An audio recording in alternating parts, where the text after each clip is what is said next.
Welcome, guys. Welcome to tonight's show. Please excuse me for the late start. I've had a few technical difficulties in the background.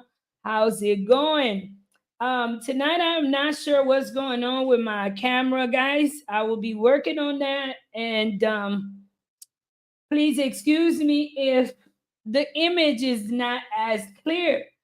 But tonight, guys, we want to welcome Miss Èzili Dantò to the show. So if it is your first time here as you come in, please don't forget to subscribe to the channel and please share with a friend. Miss Èzili Dantò is a human rights and international attorney, an award-winning playwright, performance poet, and cultural activist. She was born in Port-au-Prince, Haiti, and raised in the United States. She is a Haiti scholar and runs the Èili Network, the Free Haiti Movement, the Haitian Lawyers Leadership Network, and Èzili Dantò, where they offer clean water, renewable power, and skills transfer for Haiti. Èzili is the author of 10 plays and 2 book series. She regularly conducts Haiti teach-ins on the non-colonial narrative on Haiti, centering on Haiti's wealth, natural resources, revolutionary culture, voodoo spirituality, and her expression of this through the voodoo jazzerty performance production. Èzili was featured as a Haiti scholar and historian in the documentary 1804, The Hidden History of Haiti. In 2018, Èzili was honored at the Connecticut Women Hall of Fame for her lifetime of justice and cultural advocacy work. And I want you guys to help me welcome Miss Èzili to the stage. Welcome. Hello. How are Honneur, you? honneur, honneur, honneur et respect. It is and it's awesome to have you here with us. And I do apologize for all of the technical difficulties which caused us to start late, but we're never late because I'm sure myself and many others are really, really happy to have you on the show. I've shared some of your bio, but can you just share a little bit more about yourself that may not be in your bio? That's not in my bio. Uh, I'm a human rights lawyer. I was born in Haiti, Central Hospital. My parents left Haiti when I was very young. I became a lawyer, but before I was a lawyer, I was a performance poet. And I was doing Haiti work. I currently have a case in Haiti against the Eili government for asking for an invasion force. You all can find it on my website at ezilidantò.com. Um, yeah, so that's who I am. What inspired you being raised in the United States, traveling at such a young age out of Haiti? What inspired you to make your voice heard for Haiti and to become an activist for the Haitian people? Um, I've always been someone who defends those who can't defend themselves. That's why I became an attorney. And a long time ago, I've been doing this for a long, long time. I've been a lawyer for over 30 years. So a long time ago, when the Duvalier regime came down, my parents were so excited. They thought, was a time maybe they could go back to Haiti. They thought things were going to get better. And then within 7 months of that, the United States did a coup d'etat against Jean-Bertrand Aristide. And I saw how crushed the people were in New York. I was a New York lawyer. I'm a member of the New York Bar, the Connecticut Bar, DC. And it brought, I started writing. I was always a writer. So I wrote this one article.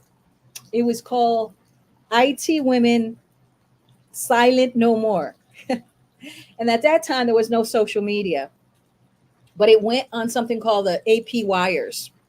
So I was in Stamford, Connecticut. I wrote this piece. At that time, I was doing corporate finance law. And I said, you know, if the people of Haiti, my understanding was the people of Haiti had voted for this person, how could the United States back a coup d'etat against him? So I wrote something about Haiti women silent no more. And I talked about how I was walking by the UN and I saw these Haitians protesting and asking for the return of Aristide. And at that time, representing all my corporate clients, I just felt like I was very disconnected. So I wanted to help. And that started my journey. From that article to 30 years later, I am probably the largest voice defending Haiti against imperialism on a consistent basis since I went back to Haiti in 1994. From that article, Aristide read it when he was in Washington, D.C. And my understanding is that he asked someone from Stanford who knew my family, could he get an introduction? And I went to something in Yale where he was speaking. It was like 92, 93. It was before, you know. And he asked me to come to Washington. He asked me, were there any other Haitian lawyers like me? I said, I had no idea. And so he said, you know, I would love for when I go back, if I go back, for you guys to come and start something called a defense bar for all of the Haitians who were being hurt by the coup d'etat people. At that time, the gangs were called FRAP. And it was led by this guy named Toto Constant. And he was a CIA agent. So that's how I entered. That's how I began. There was a lot of killings. There was a lot of rape. And I put together something called the Haitian Lawyers Leadership Network, HLLN. And so I went back when Aristide finally got back to Haiti, and the purpose was to rotate Haitian American lawyers who wanted to assist with the rule of law at that time, back in 1994. And that's how I began. And what I found out was at that time, Bill Clinton was the president. And he essentially said to Haitian Americans at the time that, you know, he wanted us to help Haiti. And I sort of felt guilty because I was living a decent life. I was able to be a lawyer, and then I performed. So that's how I got started. And I brought I had all my paralegals try to figure out how many Haitian lawyers there were, because when he asked me, I had no idea. And so they did, my whole office got into it, right? They did a survey. And what we found was that, and this is 1993, 94. What we found was that at that time, if there was 10 Black people at any law school, at least 2 were of Haitian descent. 2 or 3, almost 30%. So then we made a call and we said, hey, listen, we want to volunteer our time, and we'll have a structure. And if you're interested and Aristide goes back, we will do this defense bar to give back. And so that's how I ended up in Haiti as the legal advisor to the president. And my job was to try to do judicial reform. What I found out, though, and the reason I'm here now, is because the U.S. ambassador and the NGOs and USAID, I had a list at that time of 250 lawyers who wanted to help and who were young Haitian Americans, and there was like 50 lawyers that were in exile that had came from that was part of the whole Aristide crew. So about 250 plus 50 from the Port-au-Prince bar. That's what the HLLN, you guys are reading under my name, that's what it is, Haitian Lawyers Leadership Network. It wasn't supposed to be something that I led. It was supposed to be something that I helped create for the government so that defense bar, because in Haiti there's no defense bar. If only the rich really, if you were poor and you couldn't get a lawyer, you really couldn't get the state to hire a lawyer for you. So we were going to do that. But as I said, the U.S. ambassador and USAID said to me that the only way I can stay in Haiti was if I worked for an NGO and I worked with them. And I said, hey, listen, I didn't come here to work for the United States. I came here to work for my people. And that started my journey. They tried to kill me down there. They did all kinds of things. I didn't have any family, so I was living in I didn't have any direct family that was in Port-au-Prince. So I was living in the El Rancho Hotel. And one night they got so mad at me because I wouldn't work for the U.S. and I wouldn't give up my list of lawyers. So someone shot up my room with these big UN caliber guns. And that's how I started my journey, because you just don't do that to me. And I was like, oh, you got the wrong woman.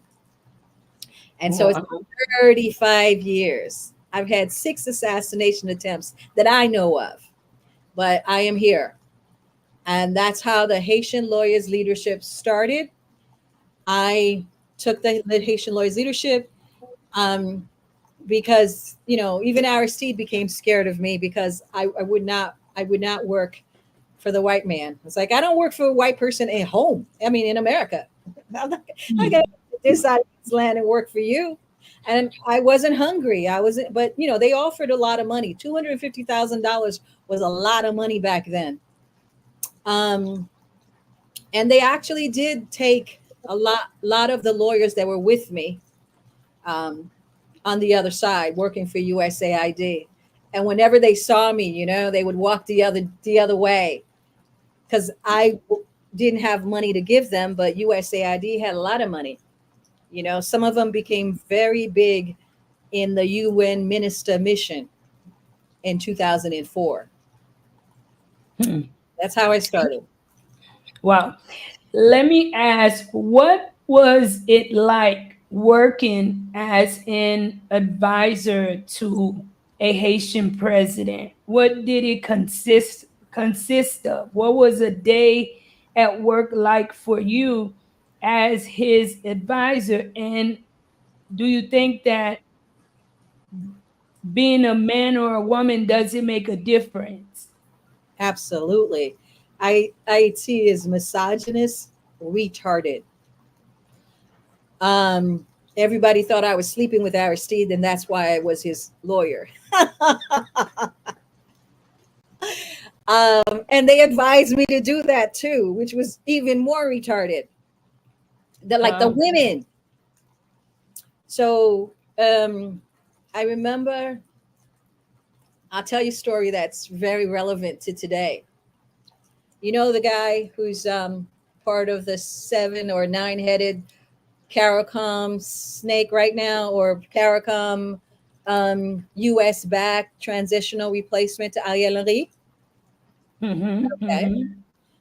Well, at that time, Leslie Voltaire was, he's the guy from Lavalas. We used to call him Chinois because he looked like a Chinese guy.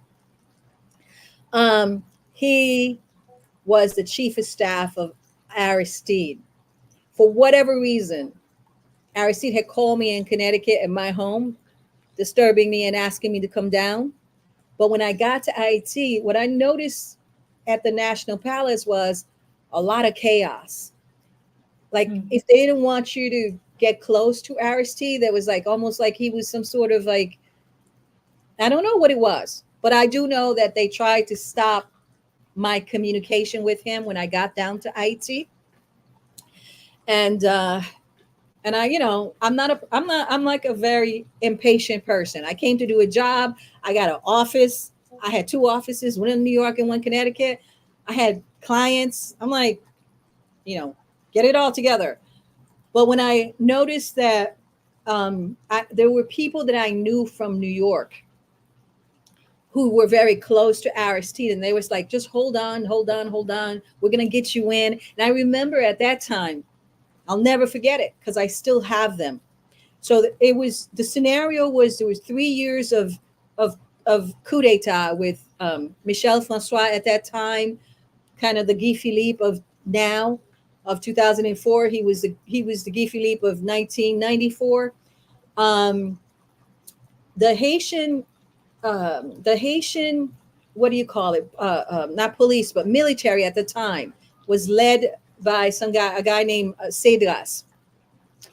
And, they hated Aristide. They were going to try to kill him. So I remember when I was like going in for a meeting inside the palace, there were these Americans that would like, they had to make sure there was no bombs in, under your car. So I remember that. So every time I went to the inside the palace, they would have to check to make sure you didn't have any bombs and you had to get out, that sort of thing. I also wasn't used to guns. And I remember I eventually became advisor to the Minister of Justice because I wasn't going to just wait around for Aristide. So some Nobel Nadin at the time was just an elegant man. And he was working with Aristide, and I knew him. And he said, hey, listen, okay, take the reform, go to the Justice Department and start working with the Minister of Justice. And so because I came from America and my education was kind of the organizational woman. So for me, there were three different branches of government. There was the executive, the judicial, and the legislative, right? So I said, sure, I'll go, because that's the person I'm working for anyways, the Minister of Justice, with this reform. So I ended up going to the Minister of Justice. His name was John Exume. But in terms of the everyday life, I remember that when Aristide came back, it was all of these the regular people, they lined up in the streets. And whenever I went into the palace, they would give me notes to give him. And they had all, it was very touching, but very sad because I know those notes probably never got to him. That was the era. That was the time. Can you, because so much has happened in between, and there's a lot of questions that I have. And welcome to the live, everyone.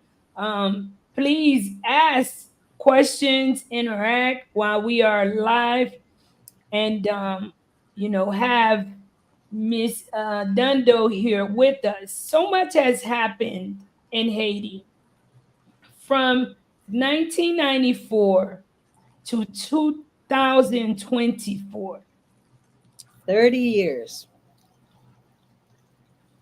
From someone who have an insight, can you share with us what you think or know that's brought Haiti to here that the media is not telling people, because the media have a narrative and they push their narrative.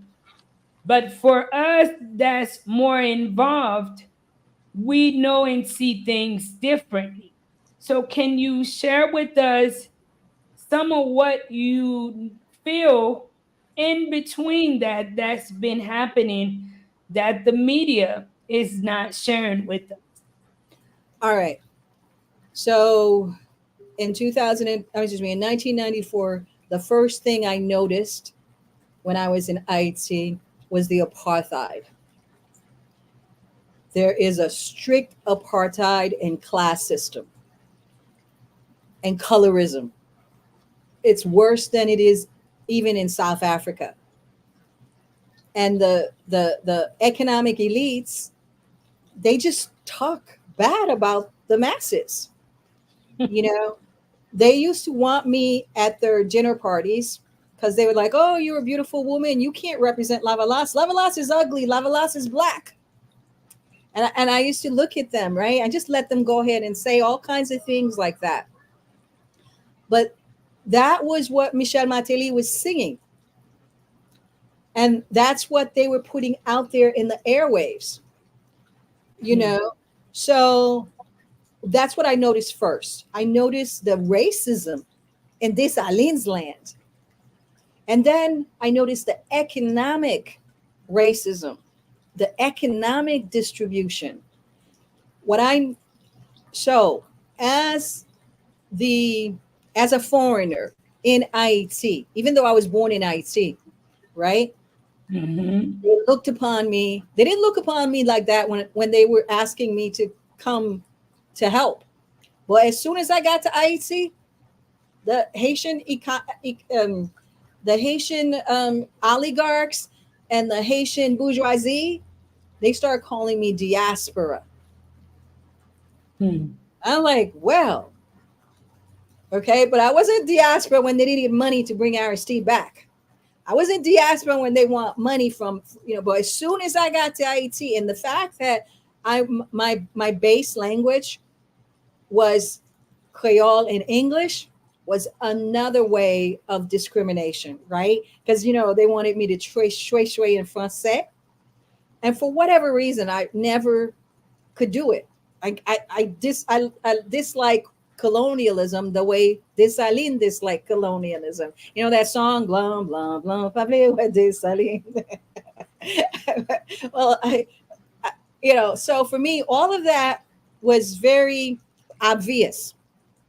So the first thing I think we need to understand is that you can never have a nation, a working nation, when lawyers in Haiti are that went to school, that are teaching the white lawyers coming into Haiti what the law is, but they're making less than McDonald's wages. But these white people are making $500 a day. As soon as I saw that, I said, we can't have a nation like that. When everybody wants to work for an NGO because the local economy can't pay you the money that you're going to make for the internationals. That was my first lesson. I wrote a paper about it. That paper, when I came back, it was what I brought back. I said, they can't have a nation when foreigners get to make more money than the most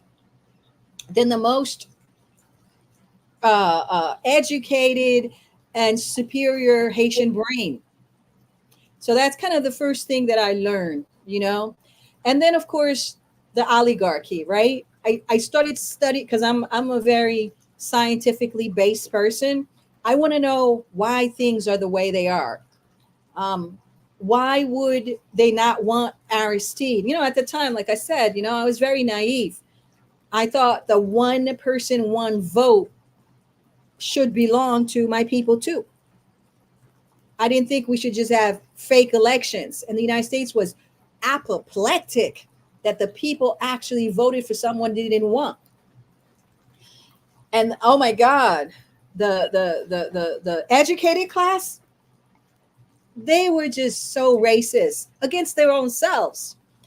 They were singing so like racist songs that if you try to do it in America, you would be charged with hate crimes. Mhm. But that's what they were doing with Lavalas. And although I was not, I was a lawyer, I wasn't, Haitian American, I couldn't, be part of their like political party. You couldn't tell that to Haitians. They were just like, oh, you're representing Aristide, so that means you represent whatever we think that is. And I was like, listen, I represent the one person, one vote in the Haitian Constitution. I am a lawyer. If he was voted in, he should be allowed to do his term.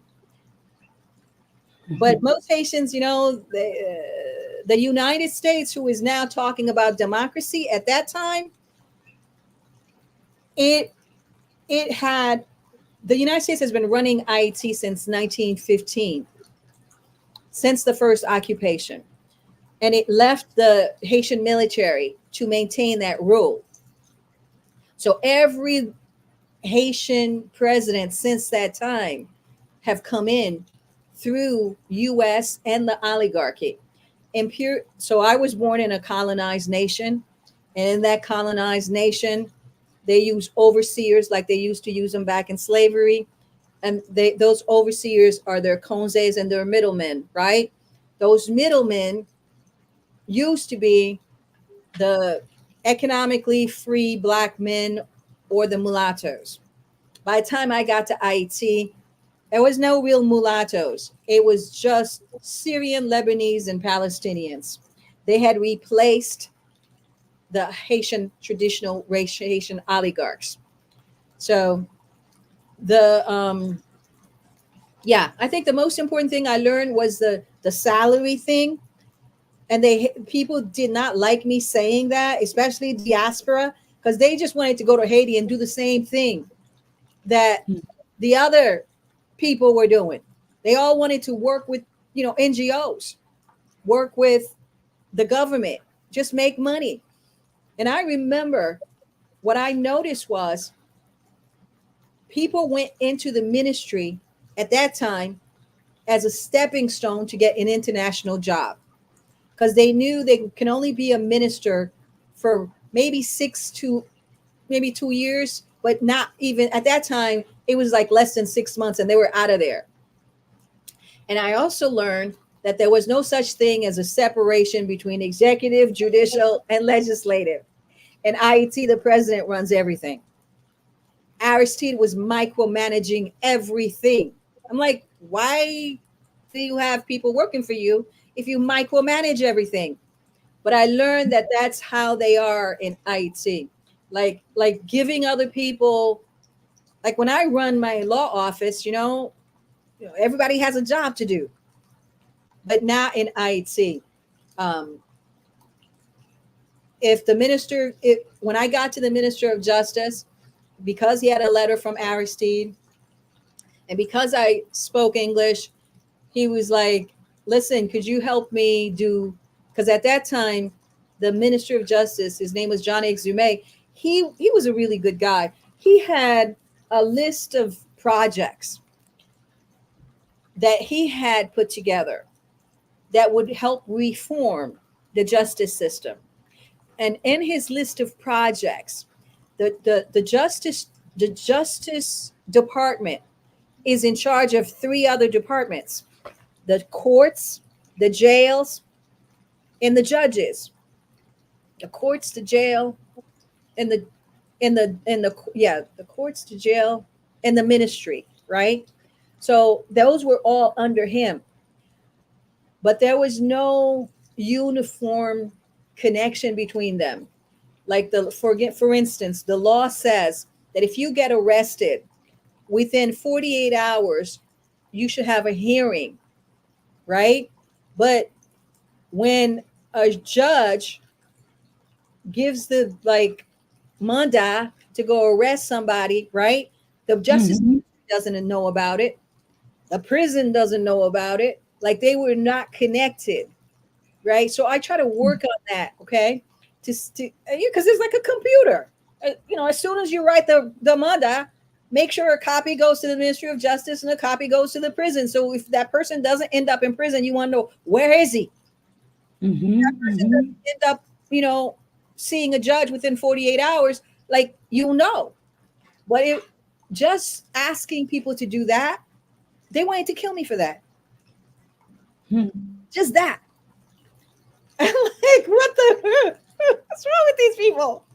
And they all thought I wanted to be Ministry of Justice because I was trying to work on a do problem. the right thing. I'm like, Negro, listen, okay, I got a career over there at home. I just want to give a hand.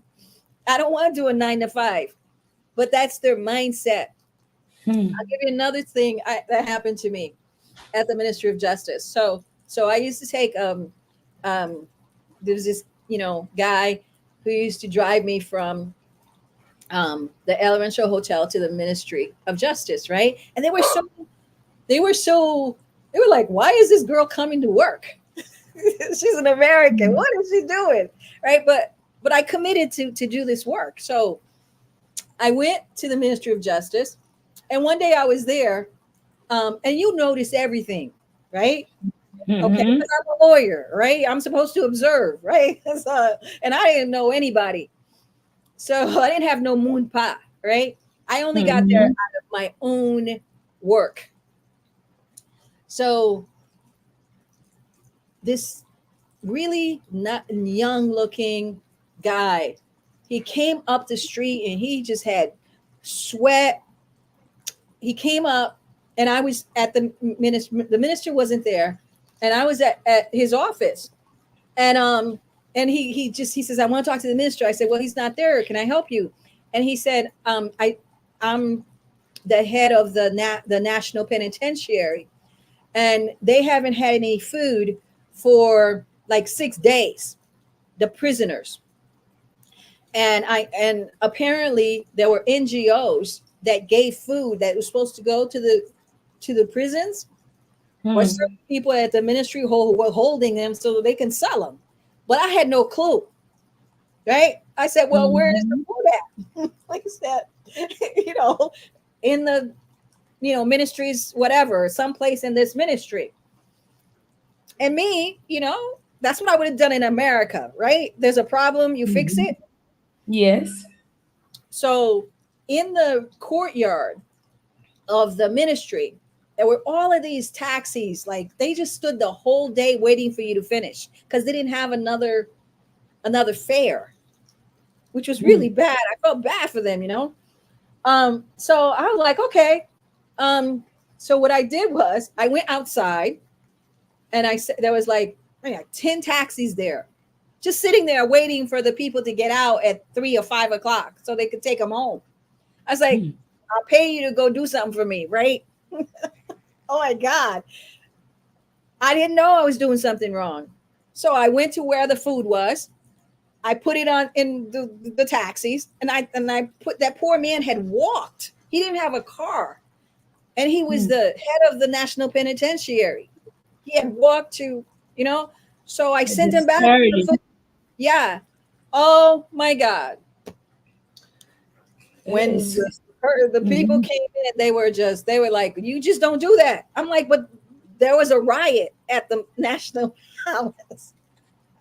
Jesus Christ. It seems like that peace just cannot be a part of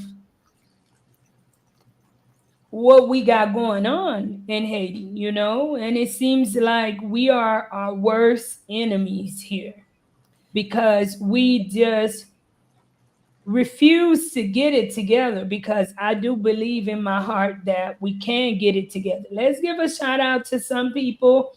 Sherry Hugh, thank you so much for the $5 super chat. Thank you so much for the $5 super chat. Mr. Jeffrey Jackson, thank you so much for the $5 super chat. Thank you, Marie Noog. Bookman, Sunle, Rickerson, you guys, welcome to the live. Welcome to the live. Emmanuel, how's it going? Welcome to the live. Sun Lee, Welcome to the live. And if you've yet to share the channel, guys, please show some support. Share the live, guys, and don't forget to hit the like button. And if you are new here, to please subscribe. Jay Blas says, bonjour, bonjour, Bookman. Bookman says, when are you going to take action to get rid of Clinton criminals? One question to Èzili is your opinion on Papa Doc and how the DR is handling the Haitian crisis by sending 10,000 soldiers to protect the border from Haiti. Can you elaborate on that a little bit? I mean, this is the first I've heard of it. I mean, there's always like rumors that the United States wants the Dominican Republic to take over Haiti. And then it's the other way around too. I hear all these Dominicans say, they want Haitians out of their space because they think that we want to take over their space. That's why, Trujillo killed 37 to 40,000 of us because they wanted to whiten their country. So no, I haven't actually heard that, but I do. A lot of my work is teaching Haiti history. If you guys know, I was part of one of the scholars in the 1804 movie. I always teach about the women of the Haitian Revolution, and I always teach about what will take us out of here. I mean, I don't think Haitians actually understand the enormity, the war that's against us, because we are always forced to only see the black on black crime. And so it's very hard for Haitians to see the imperialists and the hand of the imperialists because they push on you, and it's a racist strategy. They push on you black on black crime. Give you an example. Right now, there are two corrupt spaces in Haiti that are at the forefront of the politics of Haiti. But both of those spaces are controlled by the core group. And we have to understand that very clearly. Okay, so the core group, for those who don't know, is 6 nations plus 3 European post-World War II organizations, right? Those 6 nations are nations that our ancestors beat in combat to get rid of enslavement. Those 6 nations are the United States, because the United States had an embargo, right? The United States was helping France. So the United States, France, Canada, the top 3. I know for a fact they want to depopulate Haiti. How do I know that? Because I'm not one of these, people who just come and speak. I do have a YouTube channel, but I don't do lives. I'm always working, right? So I told you what happened with the Haitian Lawyers Leadership Network. Where does the Free Haiti movement comes in? Well, by the time I got out of Haiti, that was 1994, okay, and went back to my law office. It was like something had entered my body and I couldn't just leave the people to what I saw. What I saw was that the greatest power on the planet was creating divisions, inciting divisions, making sure that there was never a unity within the Haitian people so that they can control our resources. So from 1994 to 2004, I studied, that was 10 years. I studied our history, not the stuff that the academics talk about. I studied the Lacus, the Combites, Vive, Haitian philosophy. I mean, I read their stuff too. I read Maggio. I read that Patronite. I read all of it. And then in 2004, and then I created a play, a one woman show. I was a dancer back in the day. It was called Red, Black, and Moonlight. So you're always going to see me with that, silver, black, and red, right? So for 10 years, that show, I traveled the world with it, Red, Black, and Moonlight. And it was about the experience I had in 1994. You can see parts of it in my, IG, my YouTube, and I learn Haitian culture. I learn Vodou dancing, the Igbo, the all of it, because that's how I could express myself, was through movement and through poetry. And I did Red, Black, and Moonlight. And I won major, playwright awards in Connecticut. I part of it is the reason today, my advocacy work and my artwork. That's one of the reasons was I was honored by the Connecticut Women Hall of Fame.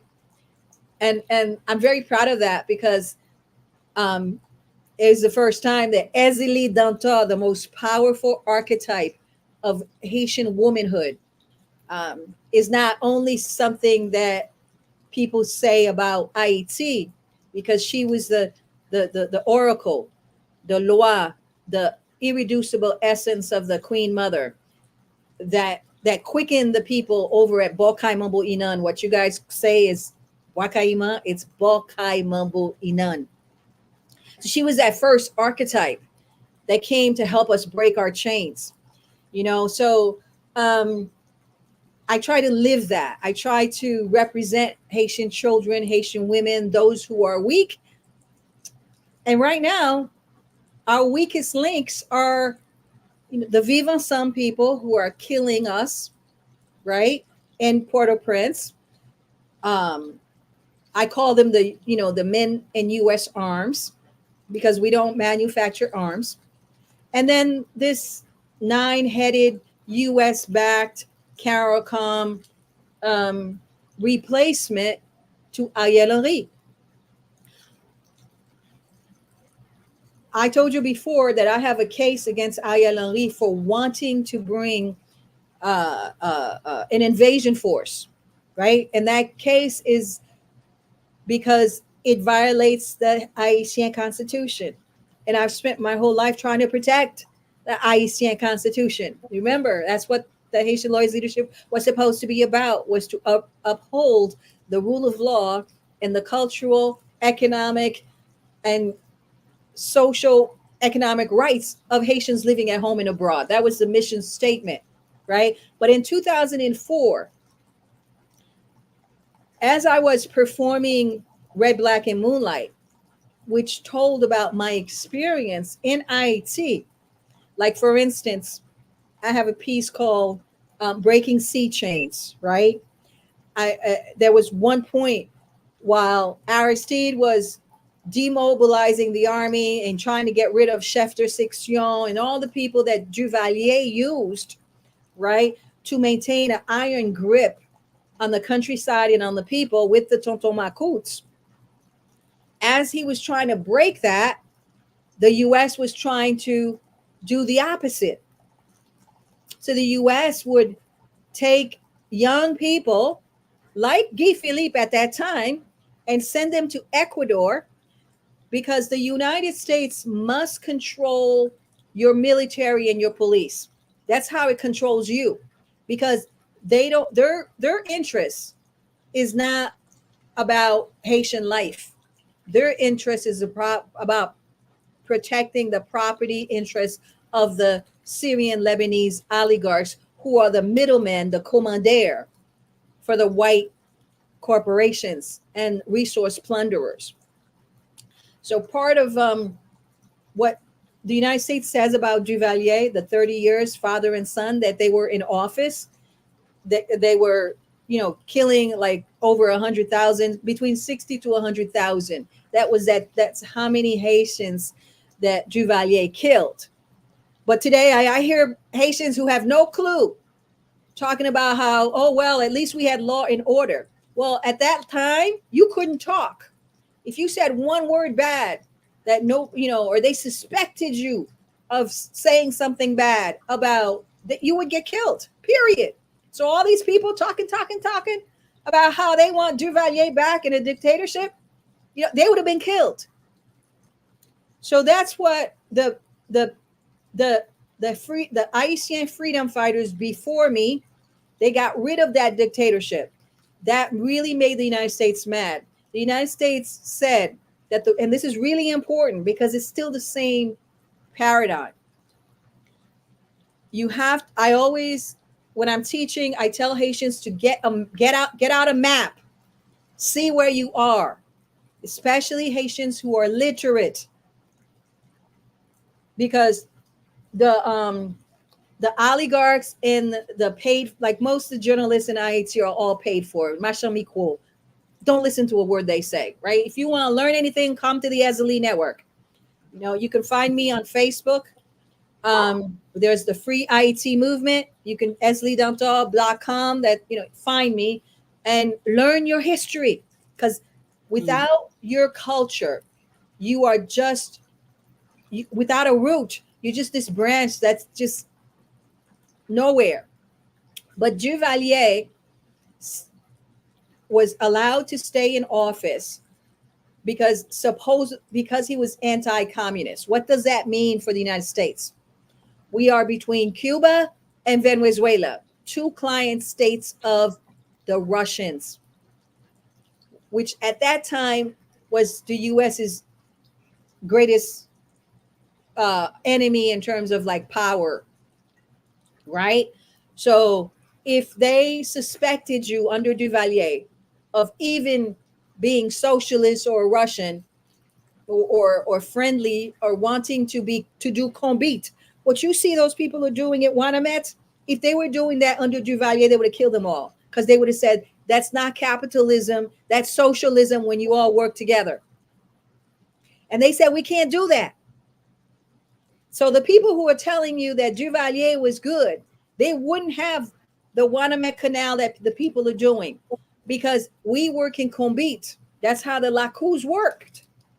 But the United States wanted large plantations that were owned by foreigners, because that's what they have in the other 14 nations of the Caribbean. There are 15 Caribbean island nations. Okay, let's say we're the 15th one, but we have the most population. They have like little tiny populations, right? There's maybe 3 million in Jamaica. Okay, but they teach my children, my Haitian people, that we are the worst of the worst. But yet without us, we are the pioneers of human rights in the world. This is what the United States wants to erase. We are truly the land of the free and the brave. And I know many Haitians have not done this, but I have. I'm not one of these Haitians who are going to say, oh, I feel like I'm at fault. Nuh-uh. I went to Haiti, I saw what was happening, and I stood, and I have for 30 years defended the people and stopped a lot of stuff that minister was doing. I was the first lawyer to put to jail an NGO person who was sodomizing little boys at orphanages. His name is Douglas Perlitz. Go look it up. Wow. Right? I also was the first lawyer to start the cholera case. But the only person you're going to know about are the white people, because they're supposed to be the heroes of the universe.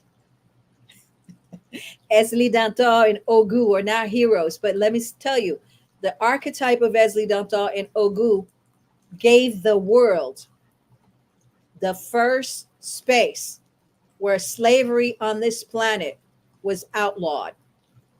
The first place where white people were not allowed to own land because we had been exploited for 300 years. 300 years of brutal enslavement. But you see, this 9-headed snake right now, they have agreed to bring in another occupation force.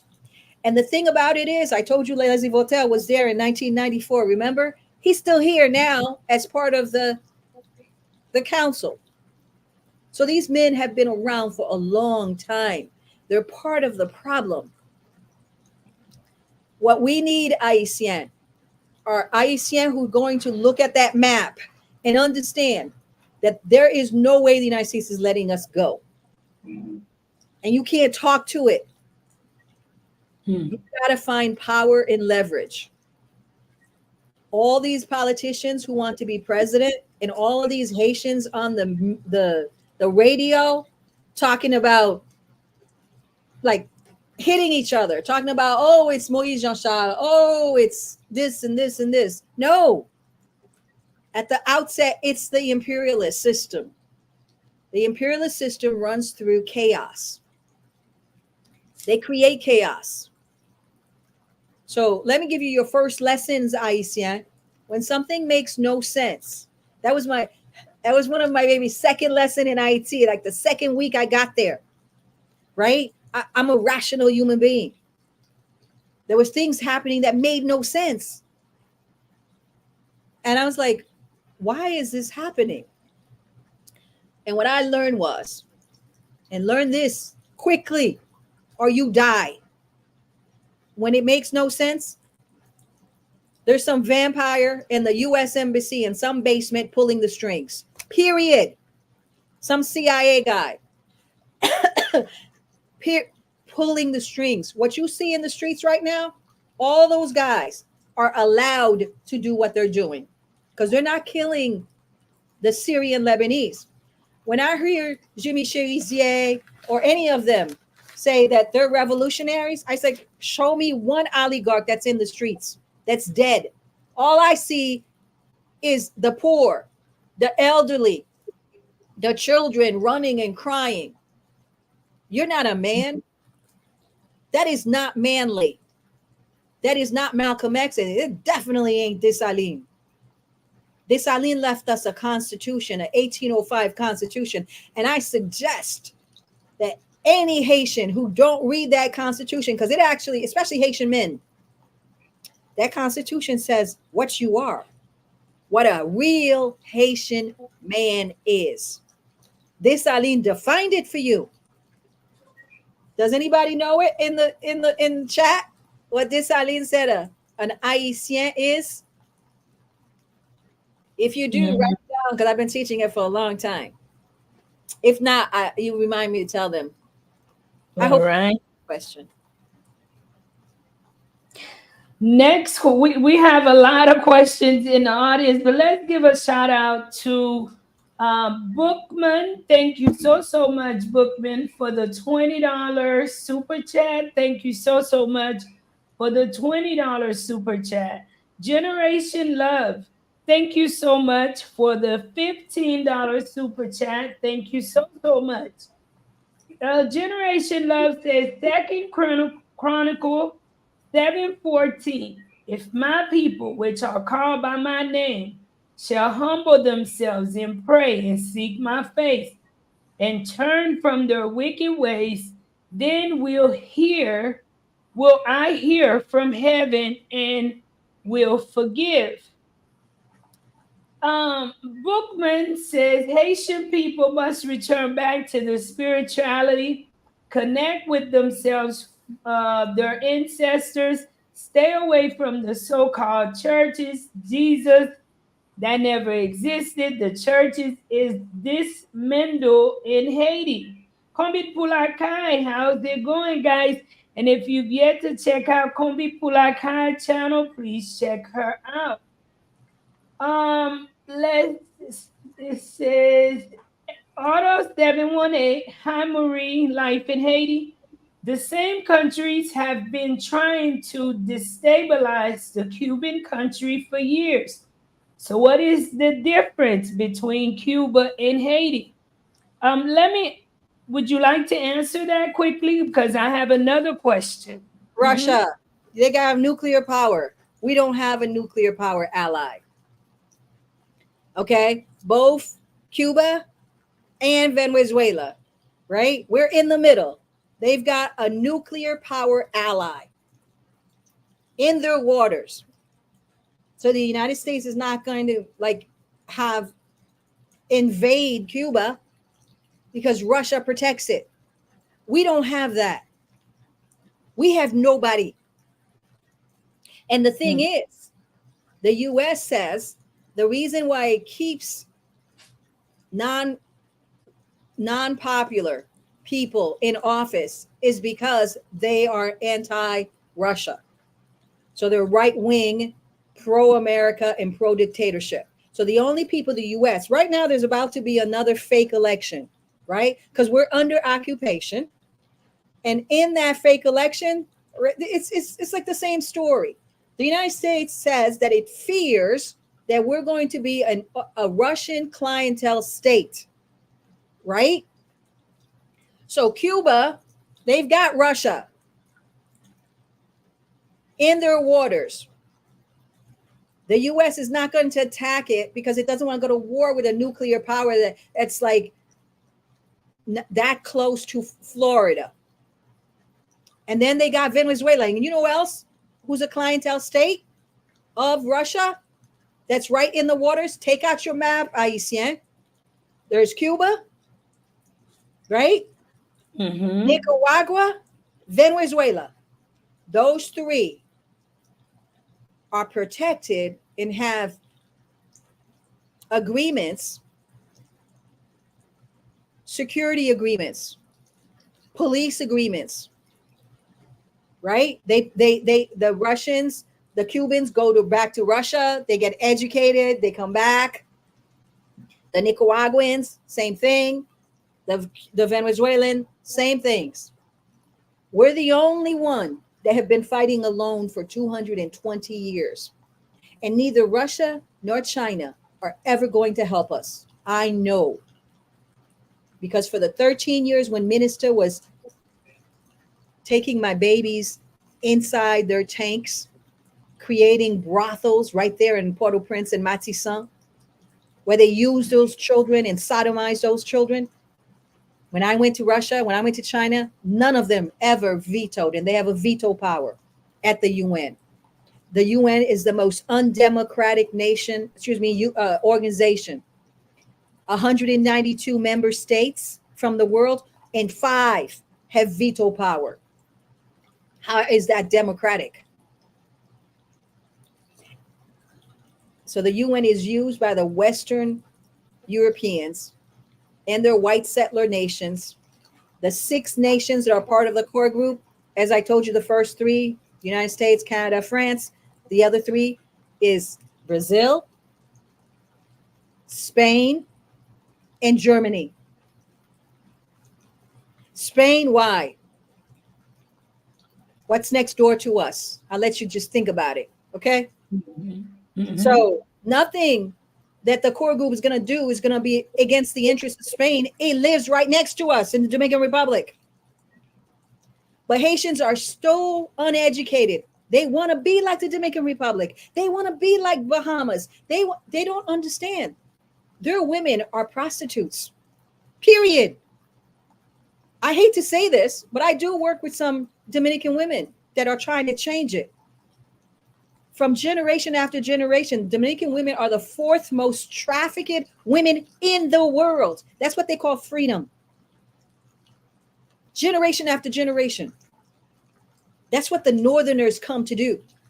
And Haitians say no. We've always said no, automatically, not even understand. I teach what that means. Tourism cannot develop your country. All you become is props. And then you have, like Jamaica, the worst violence rate in the Caribbean, but we can go have tourism there because you can go to your Wakanda hotel and then have a dread come and sing to you and go, one love, let's get together. You know what I mean? And meanwhile, the people are dying out there in Trenchtown. Haiti have fought on. We are still fighting on. But right now, it took the United. Okay, so how did I start the Free Haiti movement? In 2004, I went back to doing my work and being an artist and so on. And Red, Black, and Moonlight was doing really well. We were just about to get a Broadway show when I noticed that I went to a party actually, and there was like Haitian doctors there, and they were talking about how they were being trained in the Dominican Republic to invade Haiti. It's like, what? Because they always think, she's just a pretty face, she's just dancing out here. She's not listening, right? So I flew back to Haiti, and I told Aristide, honey, they're about to have a coup d'etat on you. The U.S. is training Haitian doctors and Haitian people within the Dominican army, along with Guy Philippe, to invade Haiti. Why did they do that? Because in 2004, it was the 200th year of our bicentennial. The white man is so malevolent, so evil. He did not want a popularly elected president and a working democracy to be happening in Haiti on its 200th anniversary, because that would have meant we had some success. They had to get rid of it. And here, of course, Aristide was asking for the $21 billion back. Remember, the first thing they did to us after 300 years of enslavement and 13-year war, where we beat the French, the Spanish, and the British, where we lost half the population. In 1791, there was over 500,000 Africans in Haiti. By the time the revolution was over, there was only 250. So listen, this is what I always go for the positive, because as a spiritual person, I know that if we keep looking at only the negative, we're only going to manifest the negative. So the way I look at it, we started out at 250,000 and now we have about 13 million. And that's 220 years. And there are a lot of nations like Yugoslavia doesn't exist anymore. Bill Clinton went to give it democracy and it no longer exists. Bill Clinton went to give us democracy, and because of people like me, we still exist. But the Haitian diaspora, 80% of the Haitian diaspora are useless to Haiti. They just want to come and be, like I said, like the white man. They think they're more educated, and that means they know better than the peasants who are living there and who are the reason why I'm here, because they understood that the Port-au-Prince, all those people, those 9 folks that you see playing Games of Thrones, they don't care about Wanamet Canal. They're not going to help anybody. They just want to play Games of Thrones in Port-au-Prince. It's always been like that, right? They want the title. They want the money that goes with it. And they want to be able to go to the VIP lounge at the airport. And, me, I don't really care what you call me. They used to call me Lavalas all day long. I was like, you can do it because, listen, I can carry it. I'm big. I can carry it. And I have carried it, right? Mm-hmm. But I am the first one to tell you right now that Lavalas political party at the moment, who just sat there and went in with the rest of those people. I mean, first of all, Lavalas no longer exists. It's a bunch of, I don't know what it is.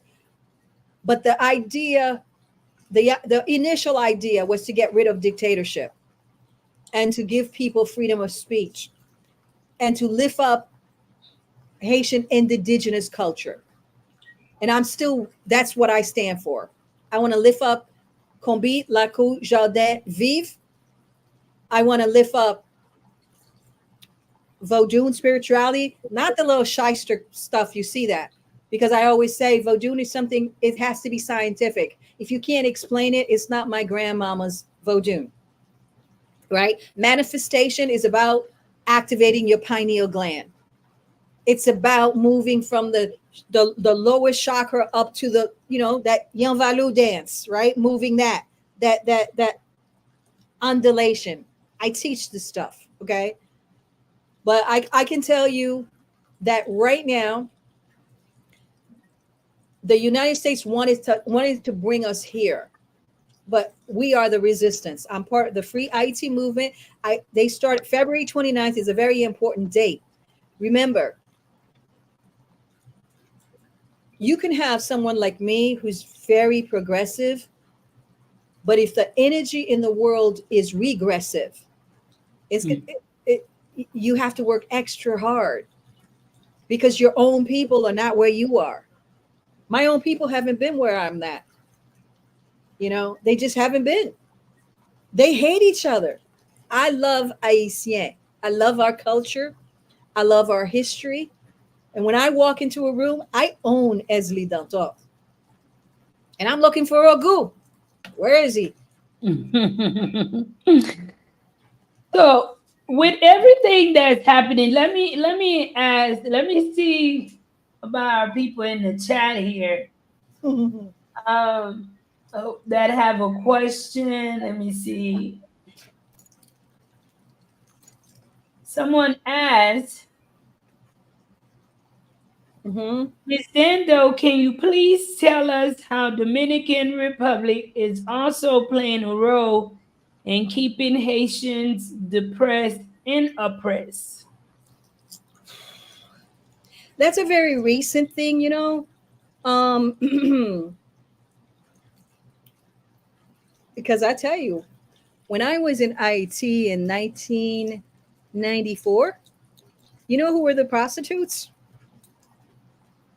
Mm-hmm. I remember that.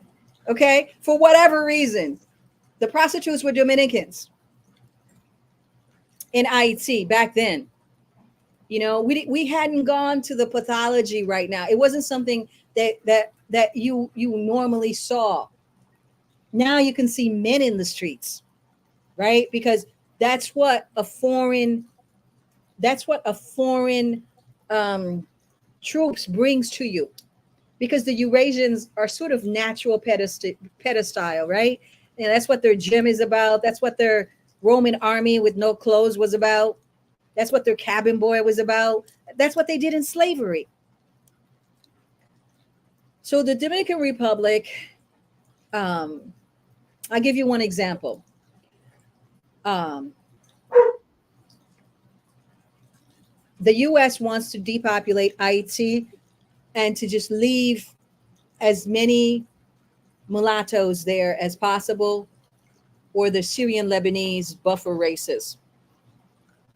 They have brought Syrian Lebanese all over the Caribbean.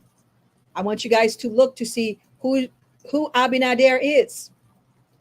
He's an immigrant, right? He's not like a original from like 1791 anything, because they bring him in to whiten that population, because they're not going to have, you know, sex with black people in the Dominican Republic.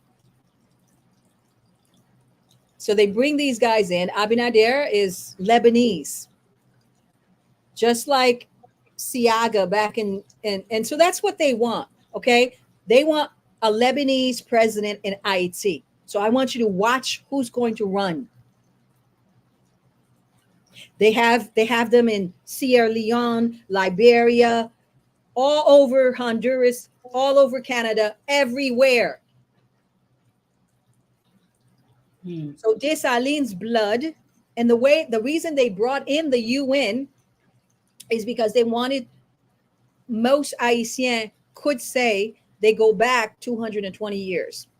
But now they left. Some people say 500,000 babies, right? I, I have a petition against the UN Minister Mission for providing no financial parental support to these children that are now joining gangs. Mm-hmm. They just left in Haiti. Okay. But the Dominican Republic, back in the 1980s, the La Tibonite area was our bread basket. And we were able, our farmers was able to feed the entire nation back then. Then when Bill Clinton, at that time, like I said, you know, I was young. I really didn't know too much. I was learning. But I did ask, why does Bill Clinton have to come in with 20,000 troops when he could just fly Aristide in and that's it? And tell his military to put down their arms. So they told everybody they came to uphold democracy. I was there. What they came to do was to re-image the FROP Death Squad into civil society. That's exactly what they're going to do now with Viva Sam. They're going to re-image them and integrate them into society. And then a woman who's been raped for 1 month in some dark room somewhere in Delma, and you all know those hotels they're keeping them in. I know them. So if I know them, I know Haitian police know. But Haitian police is part of the corruption. They're part of the kidnapping gangs. They're part of the people that take the children inside their shas, like the minister used to do, and go use them for all kinds of awful things like organ trafficking and sex trafficking. Remember, the white man is always going to do his thing on the shores. So if you're on the shoreline in Port-au-Prince, they're going to get rid of you. Look at Carrefour, Cité Soleil. All the people who are being displaced, particularly in the shorelines. Why? One of the things I'm very well known for is talking about Haiti's resources and how much resources we have. So the reason why the Dominican Republic hates Haiti is because of the great Haiti disaster story that the media tells over and over and over and over again. And because their history books tell them that we are the ones that enslaved them, not the white man, not the Spanish, but we.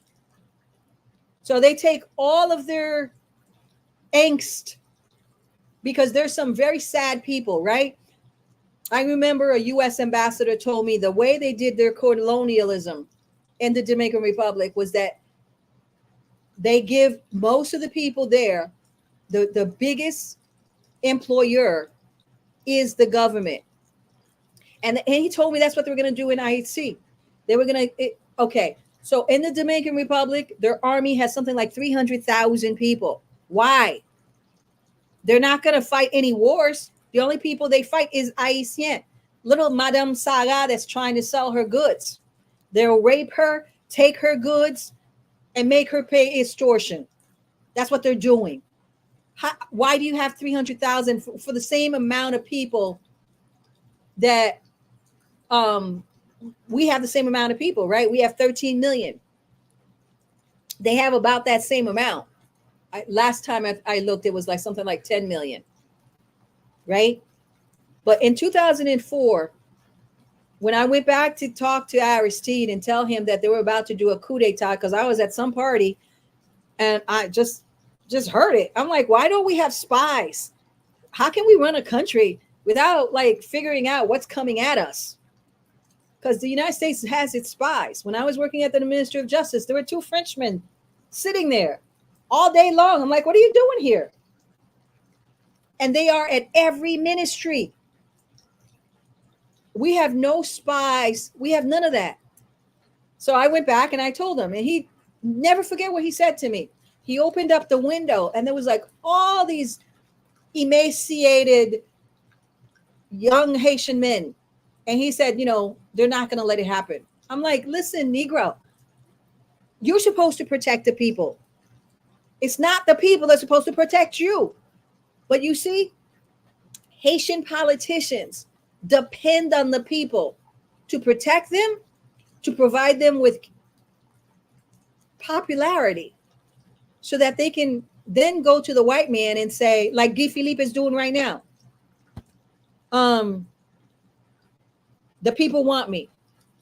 You can't protect the people. How long?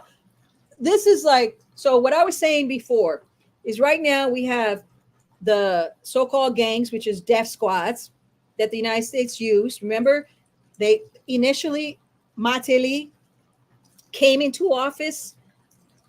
And I remember on his campaign, He used to fly in, and you guys know this. He used to fly in gang members from New York and drug dealers from New York to come and do his campaign and push money to the people to go and vote for him. You all remember that.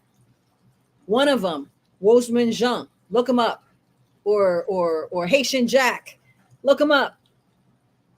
And with Wyclef Jean, that's what they were doing. Remember Praz? Praz is about to go to jail, for something like $100 million that he was doing with some Chinese guy. What happens is that we become just like what we're trying to fight against.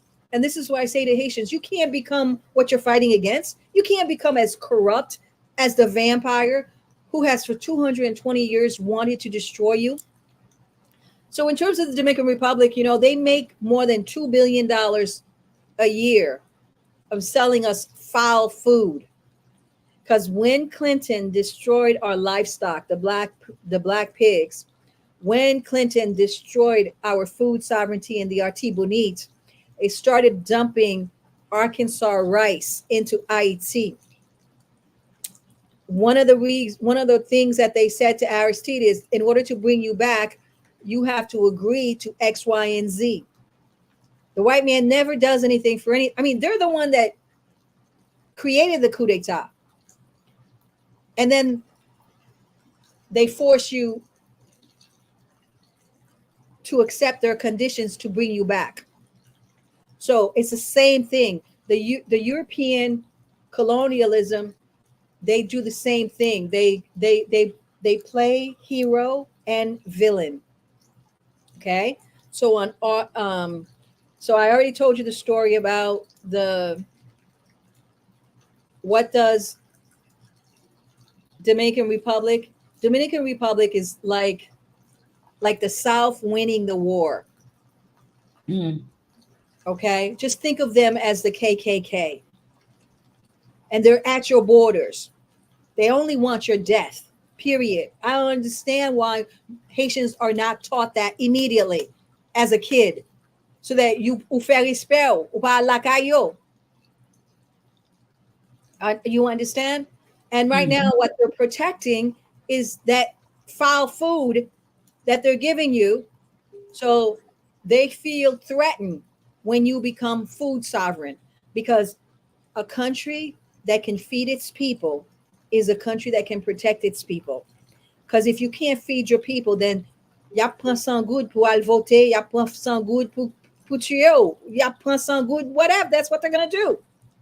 Which is why, if you ask me, it's very important for us to get, once we get our food sovereignty, the people can get the strength to do what they need to do to get rid of these gangs, these death squads, because we have to get rid of them.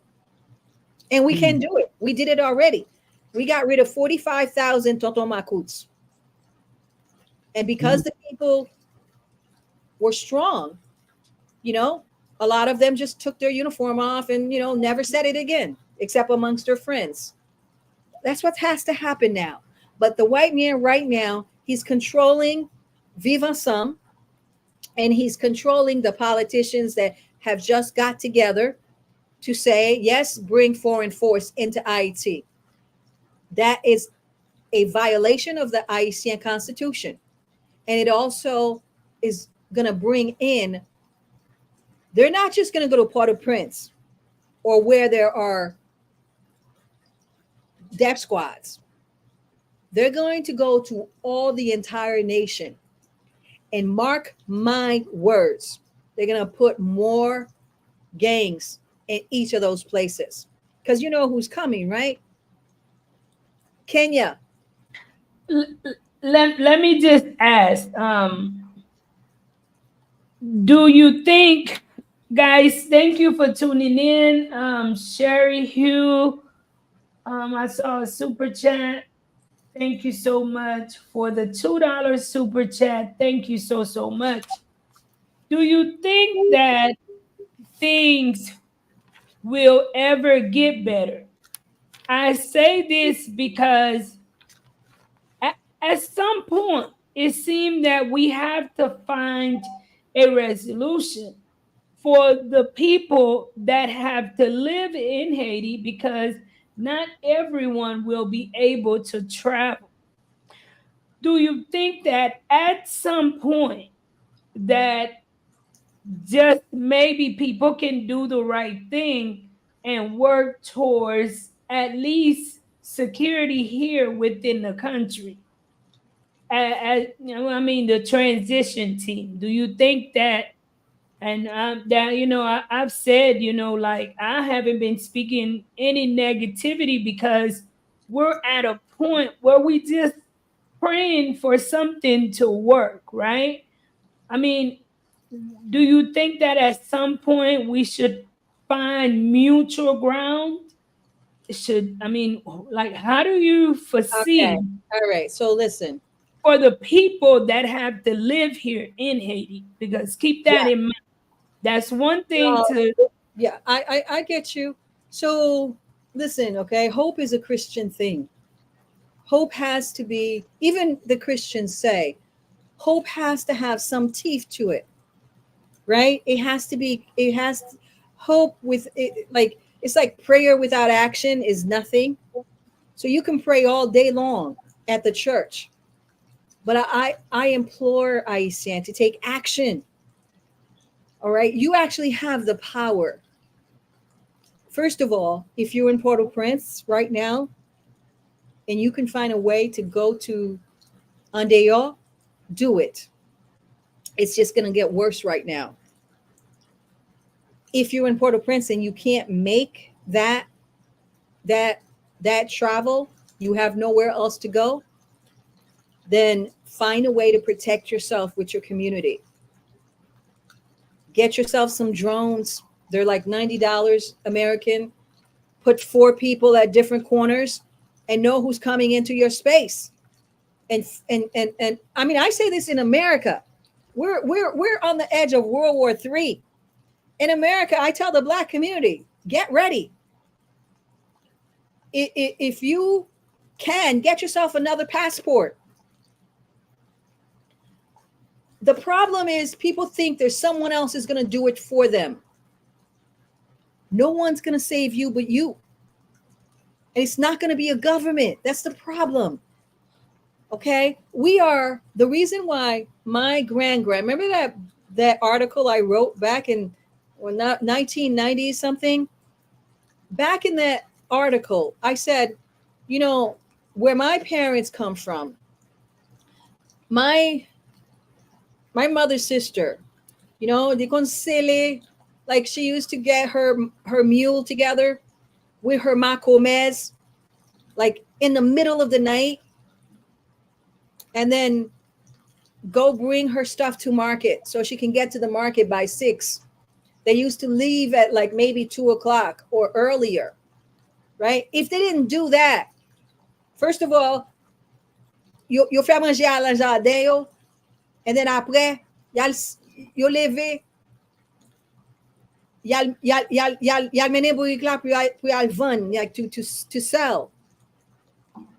And then they come back home and then they have to take care of children in school and so forth. It was actions. So right now, let me tell you, okay, this 9-headed snake is not going to help. The United States is not going to help.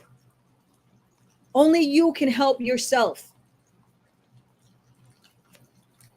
I can't tell. That's it. And you have to work together with the people who are around you to help yourself. All right. So what is it you're going to need? Okay. I am working very hard to stop a foreign intervention, because I know what happens when a foreign intervention comes into a country. The rate of the rape and the violence goes up, not down.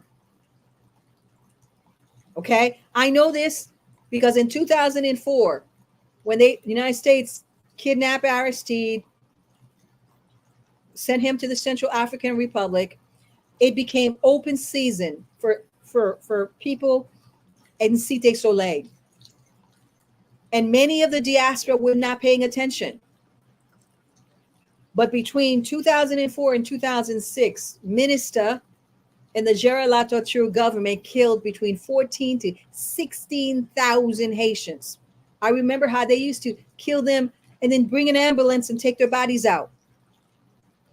Well, let me ask. This happened before. It's going to happen again. What is the answer? I don't want to interrupt you, but I just want to ask before we move to the next question. How do you suggest that the Haitian people can do this on their own? And why I'm saying this, they have the ammunition, they have the money, they have a lot more of the power than the Haitian people. And for the last 20 years, the Haitian people have been deprived of what education. The Haitian people are, let's say, a lot of our people have suffered a lot, whether mentally, emotionally. The Haitian people have been through a lot, and you can just see it, just interacting or just standing on the side of the road and paying attention. At some point, because I am one, Miss Dandy, that hold hope that things will get better in Haiti, because at times you just don't want being here. You don't want to imagine things getting any worse, because I just know that in Jesus' name it can't get any better. Okay. Now, what are some of the advice that you have for the Haitian people? Like, how do you think that the Haitian people can do it on their own? I mean, and please because share they the have website. to. Because they have to. Because they have to. Listen, where do you find the motivation? Like I said, okay, I don't just speak English. I also Mhm. have a whole bunch of work that's out there in Creole. So we had 300 years of slavery. 300 years of slavery.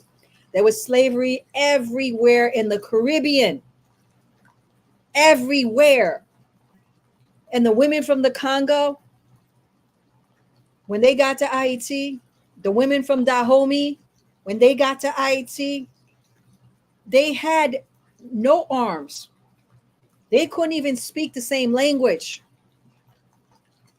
And yet they knew who the enemy was, and they fought back, and they gave us our liberty. We have more than they ever had. This is one of our greatest weapons. I don't know. This phone Mhm. is one of your greatest weapon, but it's also their weapon. It's also their weapon. Right now, they're getting ready to just kill whoever they want. They can't. They could have done it a long time ago. If they wanted Cherizier or Vito Lom or Izo, they knew their GPS. Could have just sent a drone right to the phone and killed them. That's what they have done to my people already on the streets. So use what you have in your hands, people. So remember, like I said, our ancestors were facing worse than we're facing. Okay? Mhm. The white man who was the master, they wanted you not just to be subservient and to work to death, but they want you to smile while they did it to you. They would Do you rape think you at that's night, rape your child, and then they wanted you to come and cook their food. What did we do? I know some of you know Macandal. I'm going to leave that right there. Some of you don't know what Macandal did in 1757. Go find out. You have self-defense. I'm a lawyer. Self-defense is a human right, a natural human right. The problem is we have been one of the reasons the United States was able to get rid of the Native Americans is that once they captured them with their treaties. And then those treaties were always going to be broken. Whatever the white man tells you, he's going to do the exact opposite. If he tells you he's coming to help save your life, he's going to come to do the exact opposite. Remember, I told you in 2004, when I went back to Haiti to warn Aristide what was going on, I was in the Hotel Montana, and Luigi, he was the guy from the OAS. He was having an argument with a journalist, and essentially he said the problem we have right now is that Aristide is running Haiti. Haitians are running Haiti, and we can't have that. So that's just the point. The United States will never let a Haitian run Haiti. So what is your alternative? Your alternative is what our ancestors did. Port-au-Prince was always looked at a place where they played games of thrones. They were always looking for who's going to be president, and they fought each other. And they were always looking for the white man, the CIA, to approve them. But meanwhile, the regular people were living regular lives, and what they were trying to do is stay away, as far away as they could, to the tax collector, to the government person. Because when they came to my aunt's, marketplace, she knew the only thing they came to do was steal from them, ask them for taxes, but never provided them any services. It's not changed in 220 years. What happens is we watch American TV and we think that that's the life that we want, the life we need to have in Haiti, but Haiti is not America. So what I'm saying to you people, to you guys is, I know how hard it is. I've lost so many people in the last 30 years. I'm still standing. And yes, I'm traumatized. We are all traumatized. The earthquake traumatized us. Cholera traumatized us. The gangs traumatize us. The women I'm representing who's been raped over and over and over again. Like when I have to represent them, that's traumatizing. They don't have a voice. That's traumatizing. But still, we got to survive from one generation to the other. You have to survive. So look at it like that. You have to survive. And if you can, don't give up your land. Because people like me are working very, very hard to negotiate for allies for you. Allies that can have leverage for us. Just like Cuba has Russia. They have allies. We have to look at, we're not going to have the regular Eurasian allies.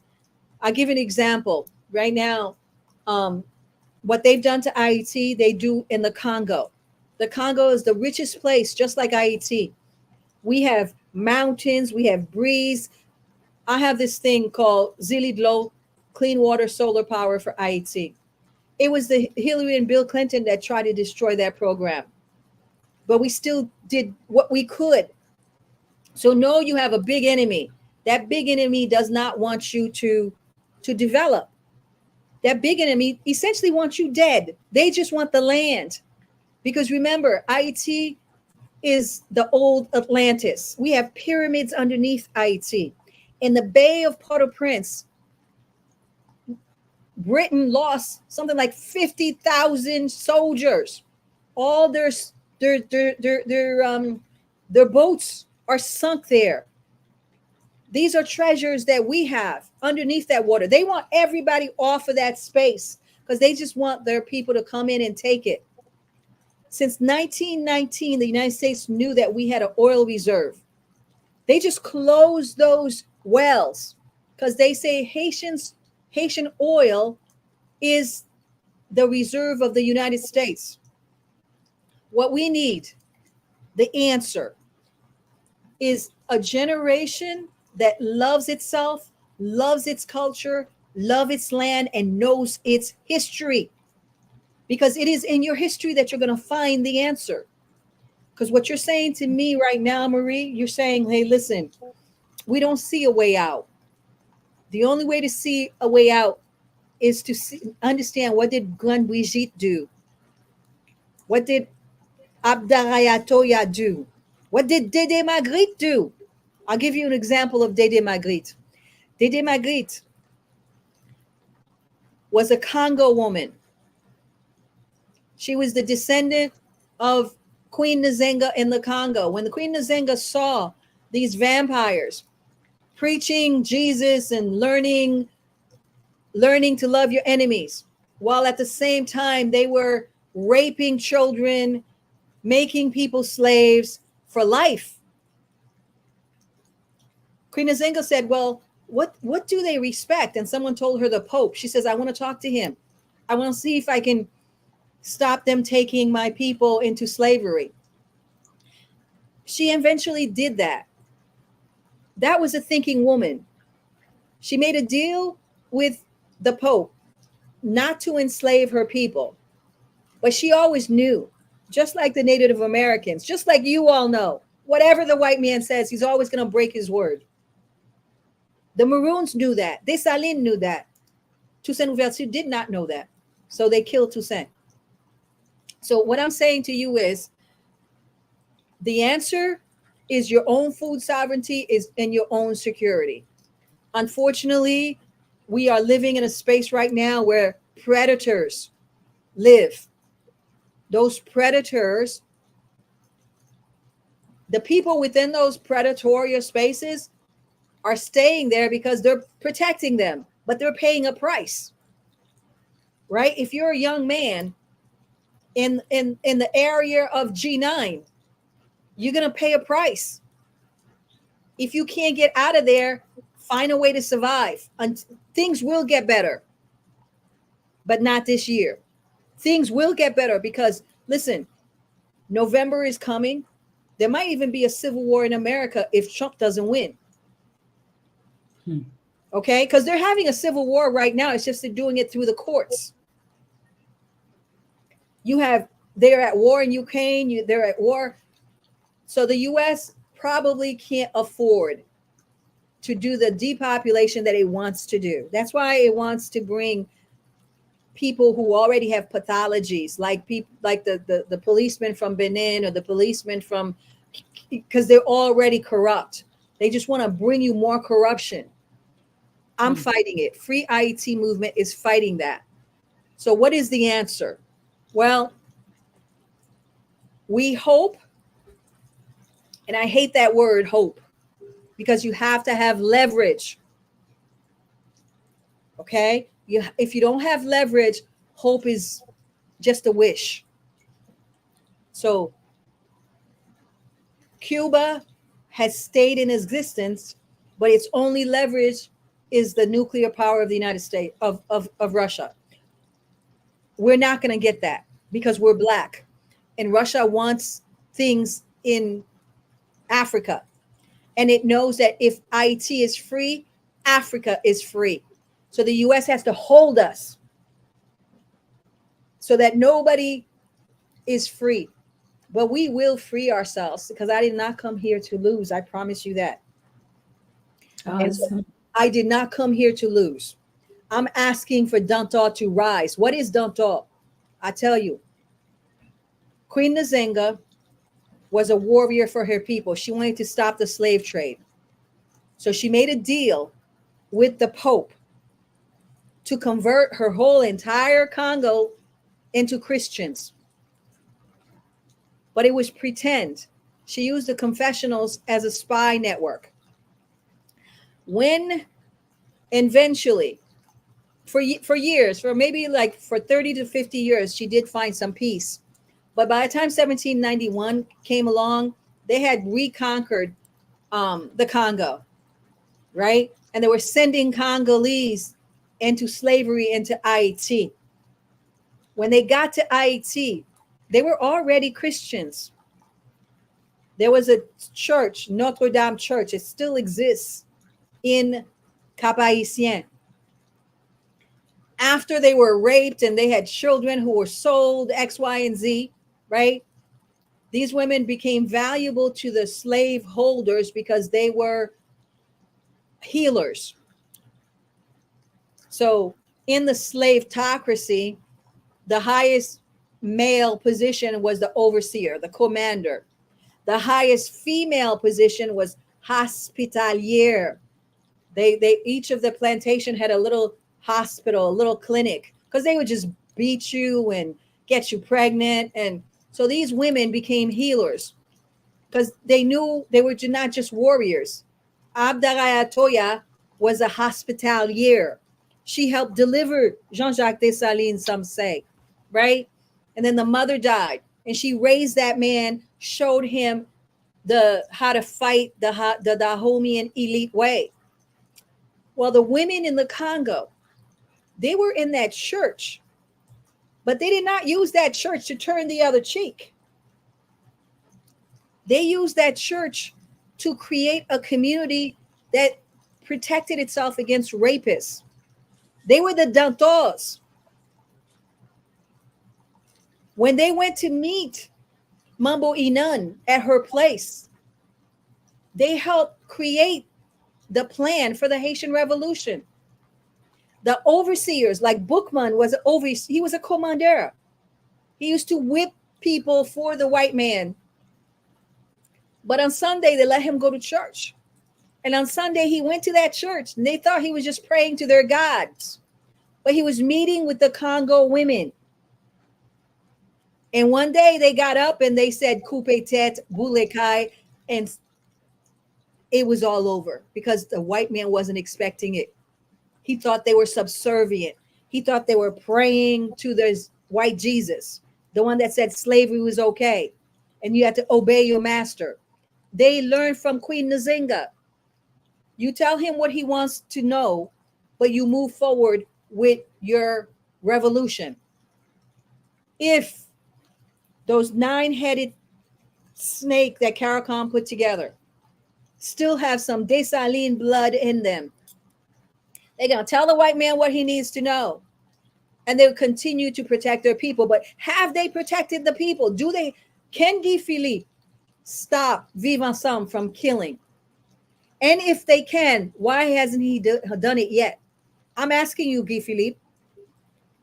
I'm asking you on behalf of those Timalere that just was killed by Cherizier's G9 just a couple of days ago. If you can do it, why don't you do it? Stop talking. Besop, if you can help those people stop being hurt by G9, why don't you do it? Policemen, if you can help the people. And I know that policemen are helping some of the people, so I'm not going to continue to say that. But I know the higher ups are U.S. assets. And I also know policemen, I know that they don't pay you. Some of you haven't gotten paid for 5 months. That's our situation. But we have to, I can't lie to you and tell you that help is coming from anywhere. The only way, remember what they say? The first lesson, God helps those who helps themselves. Well, people, if you want to find your power, no matter how traumatized you are, if you're listening to me right now and you've been kidnapped, no matter how traumatized you are, try to figure out a way to get out of there. No one's coming to get you.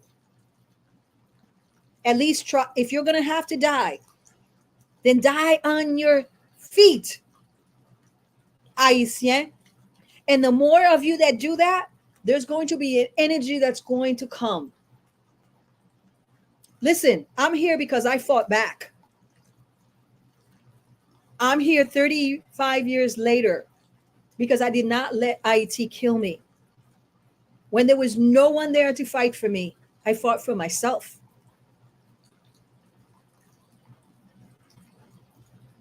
I mean, I can tell you, I never go into Haiti through the Toussaint Louverture Airport because that is owned by American Airlines.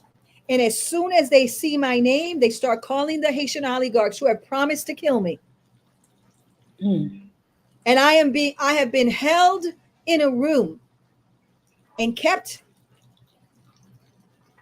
People like are waiting for me outside. They can't find me. 8 hours.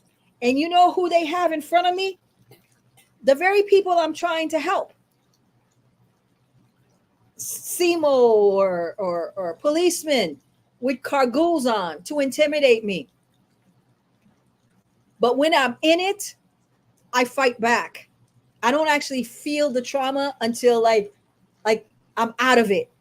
And then it might take a year to just hit me. And then a day I'm just like, I don't even know how to function.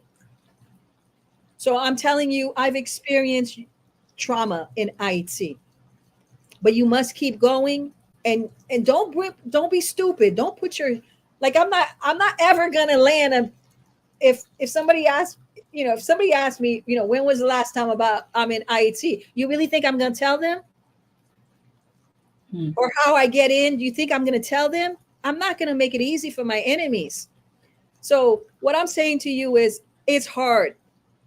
But if you're kidnapped, fight back, because they could take all the money your family have and still kill you. That's who they are. I don't know who these people are. I don't even know who gave birth to them, because they have no conscience.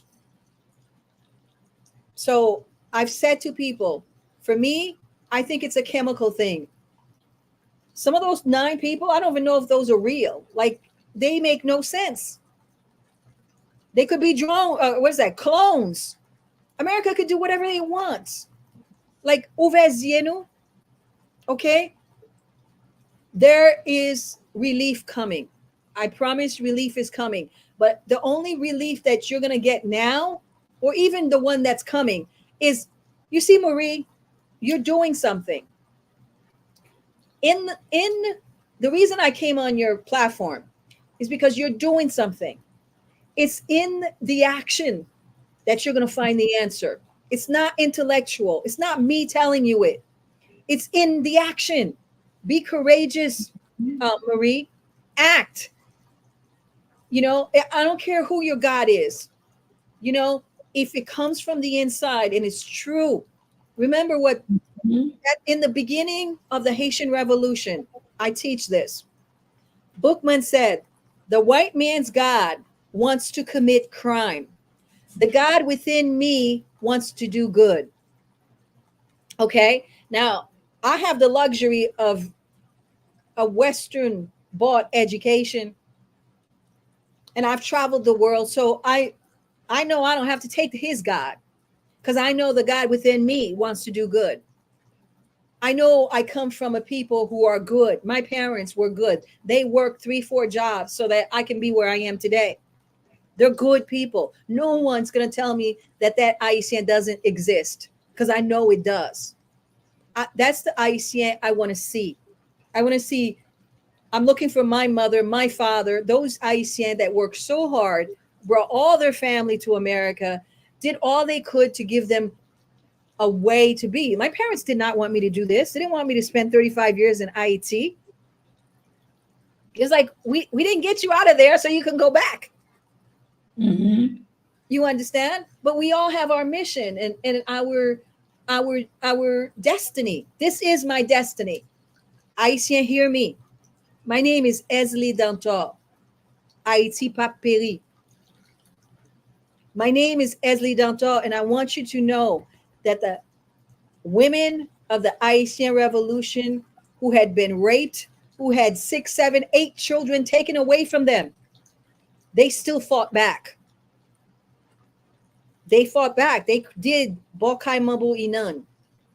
And during the revolution, they were the ones like Suzanne Louverture, Toussaint Louverture's wife. She was the farmer who was creating the food to feed the army. There's a place for everybody.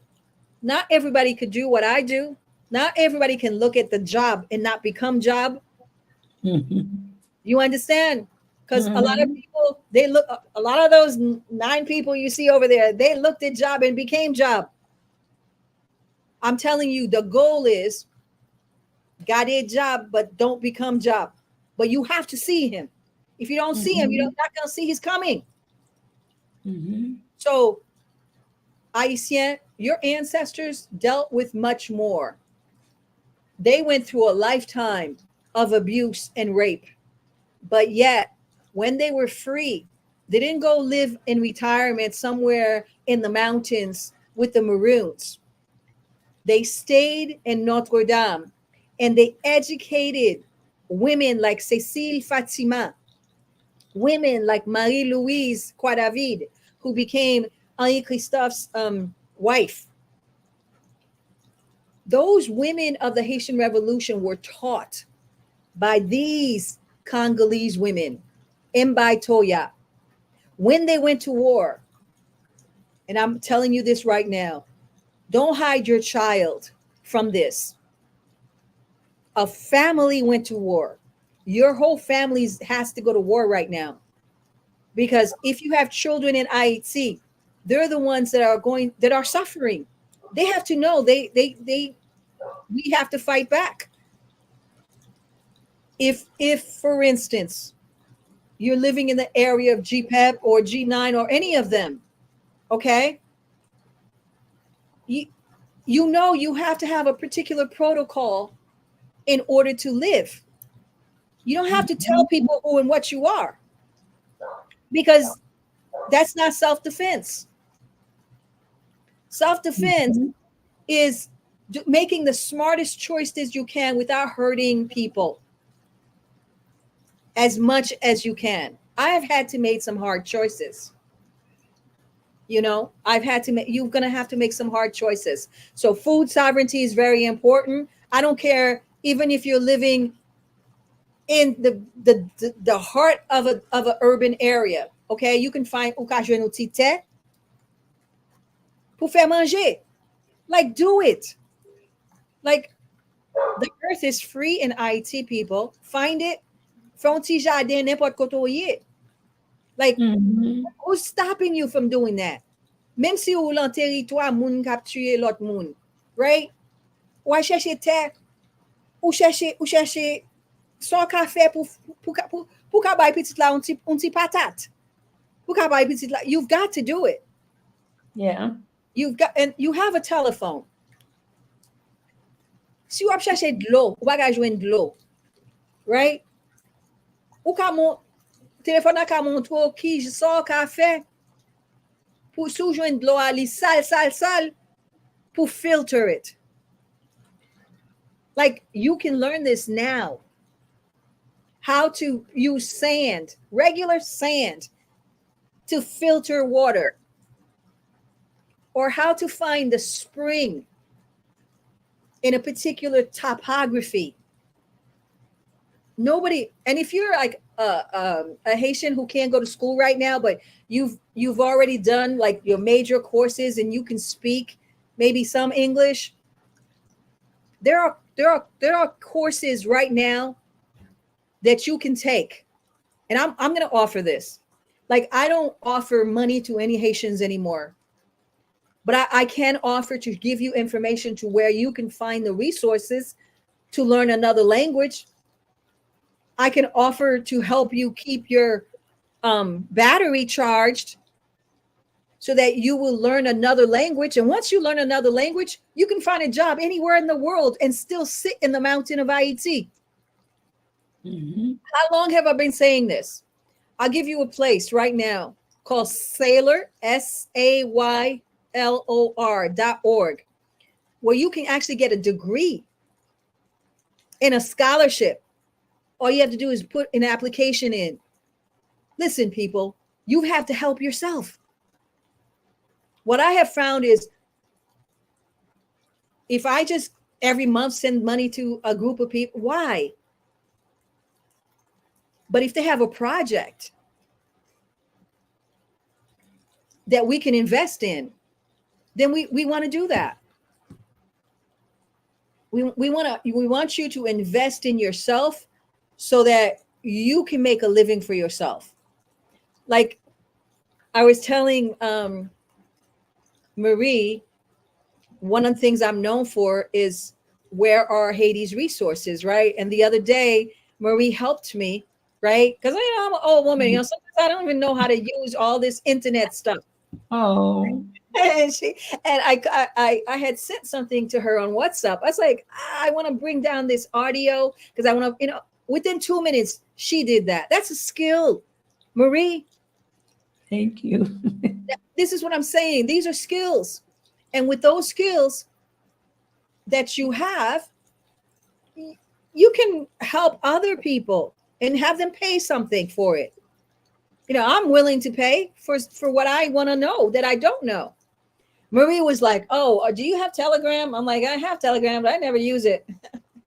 I was trying to put you on because you're really busy. So if I want to teach you something, because you're teaching me that, you see, I'm not saying a thing because I'm learning as well. And I knew I could do that. And I'm like, why have your attention? Let me have you do and learn. And that we need to do more of that. We have a lot of questions. Yes. No. Well, 60% of schools are closed now. Maybe. I have 2 questions. Do you think a lot of what's happening is an attack on the youth in Haiti? Yes. The country prepares its tomorrow. And it's been years that children in Haiti have not been able to, for a year, sit in a classroom at peace for a lot of areas in Haiti. I mean, do you think that's an attack on them? It is. And It is. after that, because I don't want to hold you too long, I've had you 2 hours. Do you think that Haiti should be paid reparation as well for the damages the people have endured? Yes, of course. I think reparations, but I also think that we have to have an educated group of people first. So,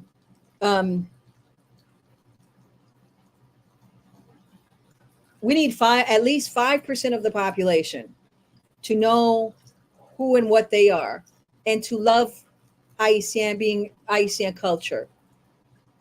Once we do that, and then it's not like we're going to be able to teach the people who are old and who are set in their ways.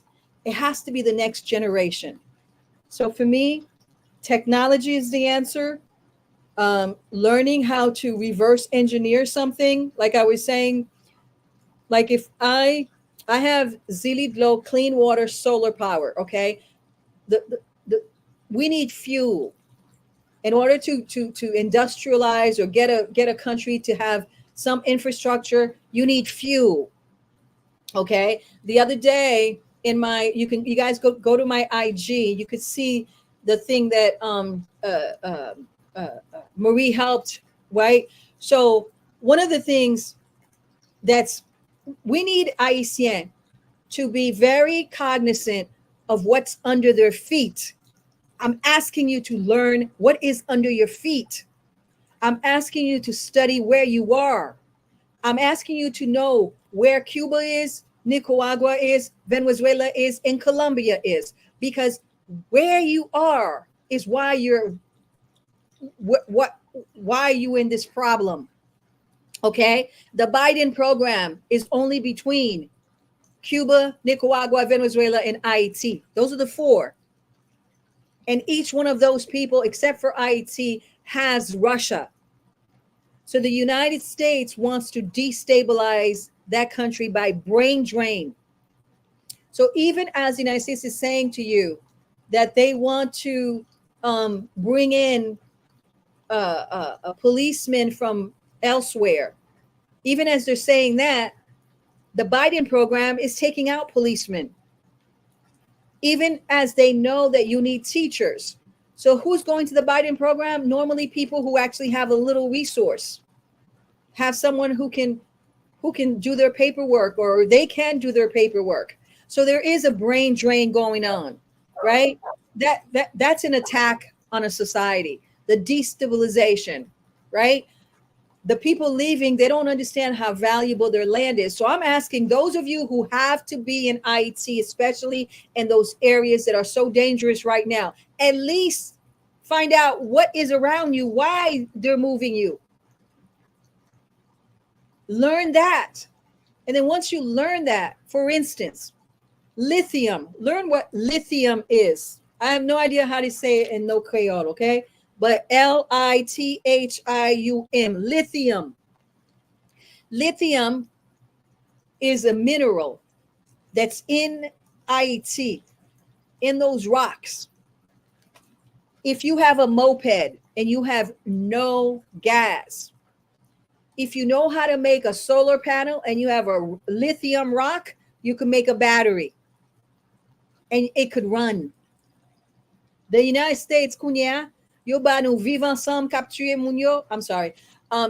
They give you this Viva Sam Shazier and all those guys, and then they still killing the people and still depopulating the shore spaces. They're also depopulating spaces where there is resources. If you take some of those resources because you know what they are and you figure out how to use them, nobody's going to teach you. And I was just showing Marie, what did I do? Someone sent me a bunch of pictures that had rocks that were being exported out by the Blanc, right? The first thing I did was go to Google Images and I put the rocks in there to see what they were. You can do that. You could, if you see something and you want to know what it is, you take a picture, you go to Google Images, you put it in, it'll tell you what it is. And let me tell you, if it's lithium or if it's any conductor of electricity, you have a moped. So poste la yo, c'est moi qui fais photo yo, c'est nan même yo yi. Son côté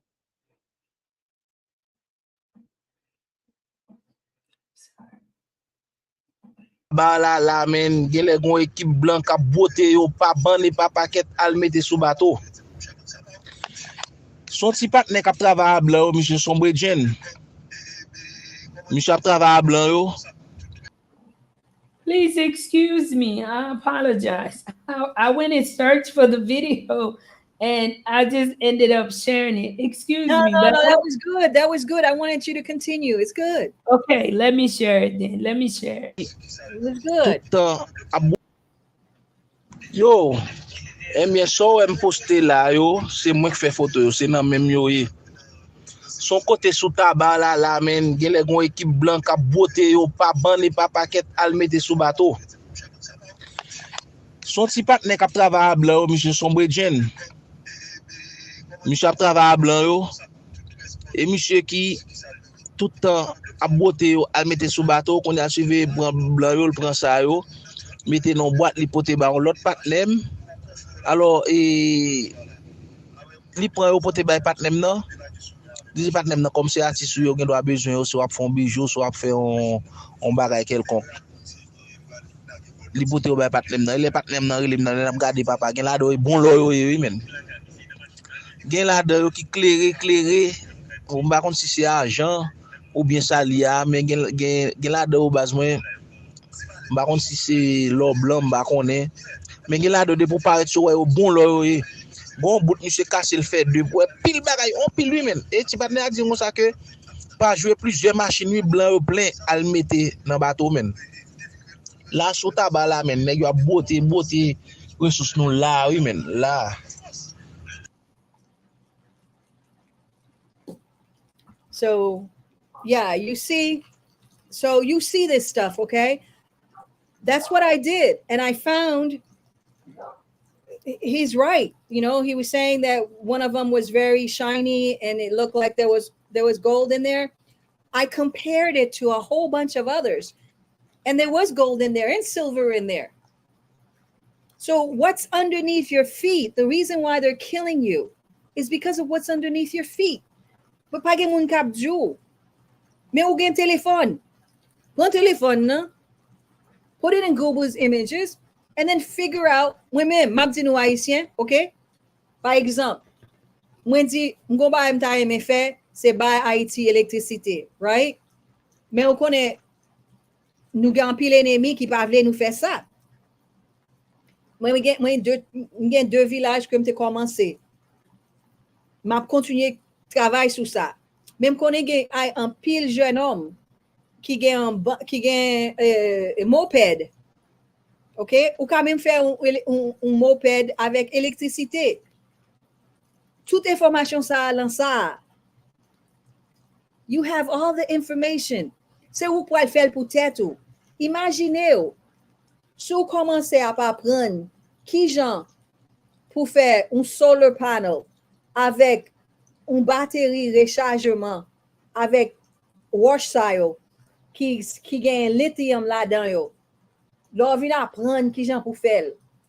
Quand il y a ou ka font factory, pour tout le monde vient là pour changer ça yo gagne faire venir an electric moped.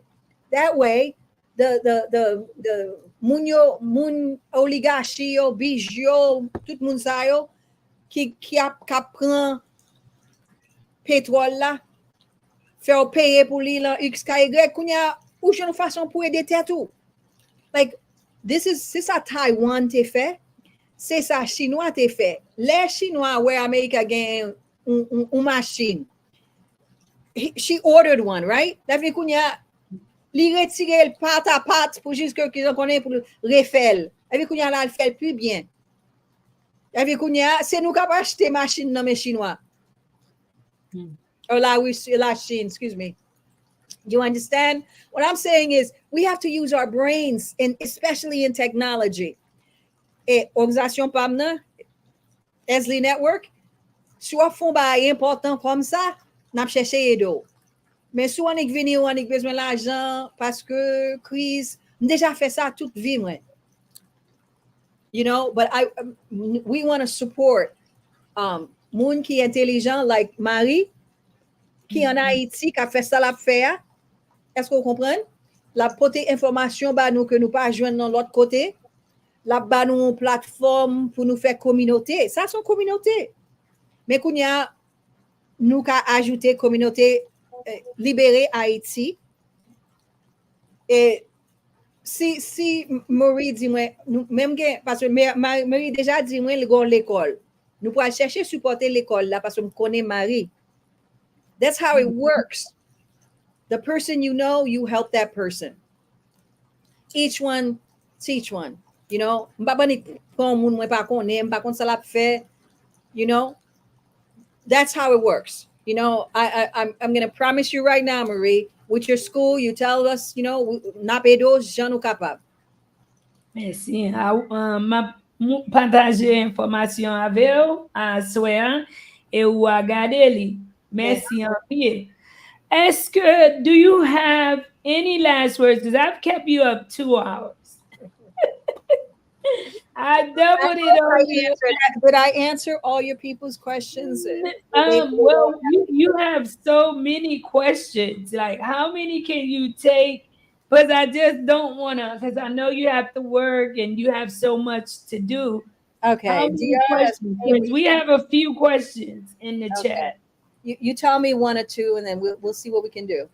1 or 2. I saw where it says, Mr. Jean, how's it going? Sabrina, how's it going? Èzili, you don't think that should be the government policy to not allow police officers and members of the government can't participate in those programs? I didn't get the full. I know what she means. The money that was stolen from him. I don't know what that's about. Lots of people in the government, yada, yada, yada. Arlene, welcome, guys. Please keep Arlene lifted up because Arlene is going through a hard time right now. You guys know she is one that's faithfully here. So please keep her lifted up in prayer.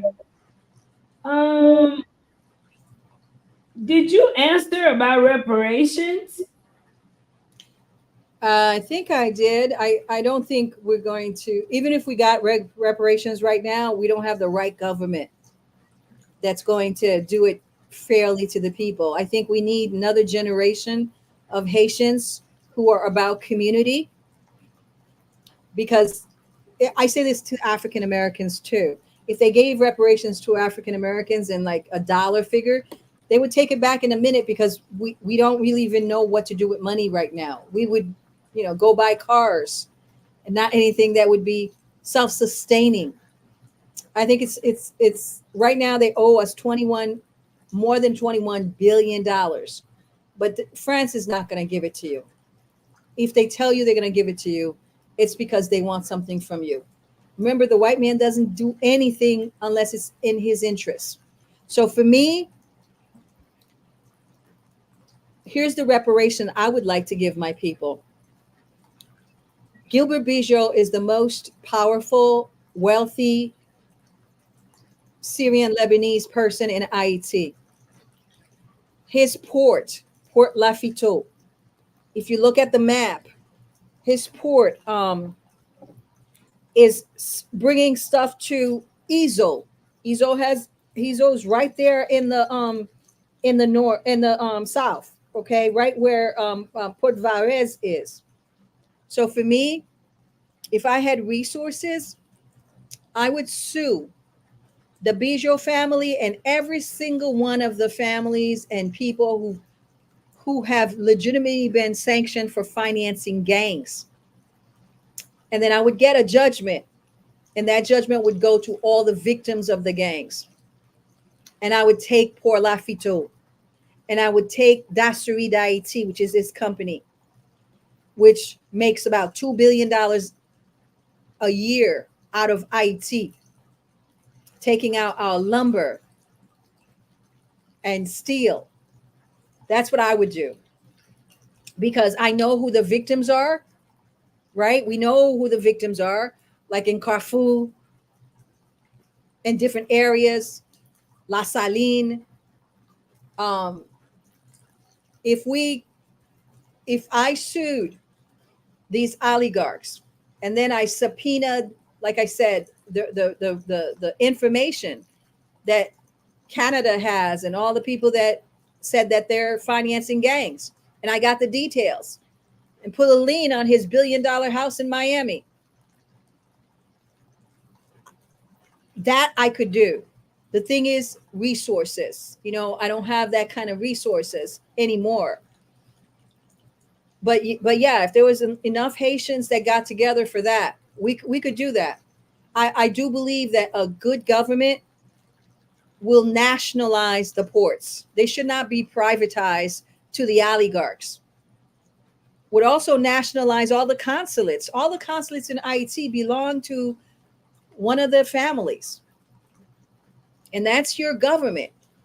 And yet they will have like pouches, diplomatic pouches, so that they can bring in their business goods. Whereas the Haitian diaspora has to bring in their goods to the ports and pay all kinds of duties. But the Haitian oligarchy, they bring their goods not only through their ports, but through their diplomatic pouches, because they're the goodwill ambassador for Israel, the goodwill ambassador for India.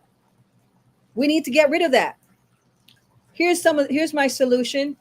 I don't think Haiti should be a republic. I think as long as we're a republic, you're going to have these 9 people, politicians, that are just going to want to do the same thing. One of the things that I noticed when I was working at the Ministry of Justice, there was a lot of people that would get a check every Friday, but I never saw them in the office. And I was like, what's going on? So the government is very corrupt in Haiti. There are people that get checks at particular spaces that never even go to the office, but they're getting them. In the meanwhile, we have policemen who are putting their life in danger, who haven't gotten paid 3 to 4 or 5 months. So those things have to be changed. And I'm not sure that the current people right now can do it. We might need to educate the new Haitian who's going to have like the new Haitian for me is somebody like Marie, who's helping herself, who's not looking for a handout, who's helping others with the little that she has. That's very Haitian, you know. That's who we are. And we need more of who we are to be lifted up. So for me, as an international human rights lawyer, I say that Haiti should be a World Heritage Site, that no one should be able to take Haiti land, that all of Haiti land should be combined for all of Dessalines' descendants. White people should not, and Europeans should not be able to own land in Haiti, nor our mines, our gold. All of those should be used to elevate the lifestyle and create infrastructure for the Haitian lifestyle. We can't be Dominican Republic. We can't be like these big hotels where Northerners come and then poor Dominicans are servicing them 24/7. That's not what we say. That's not what our vision is. Our vision is help us scale up the lacus so that the jardin, the field, is automated.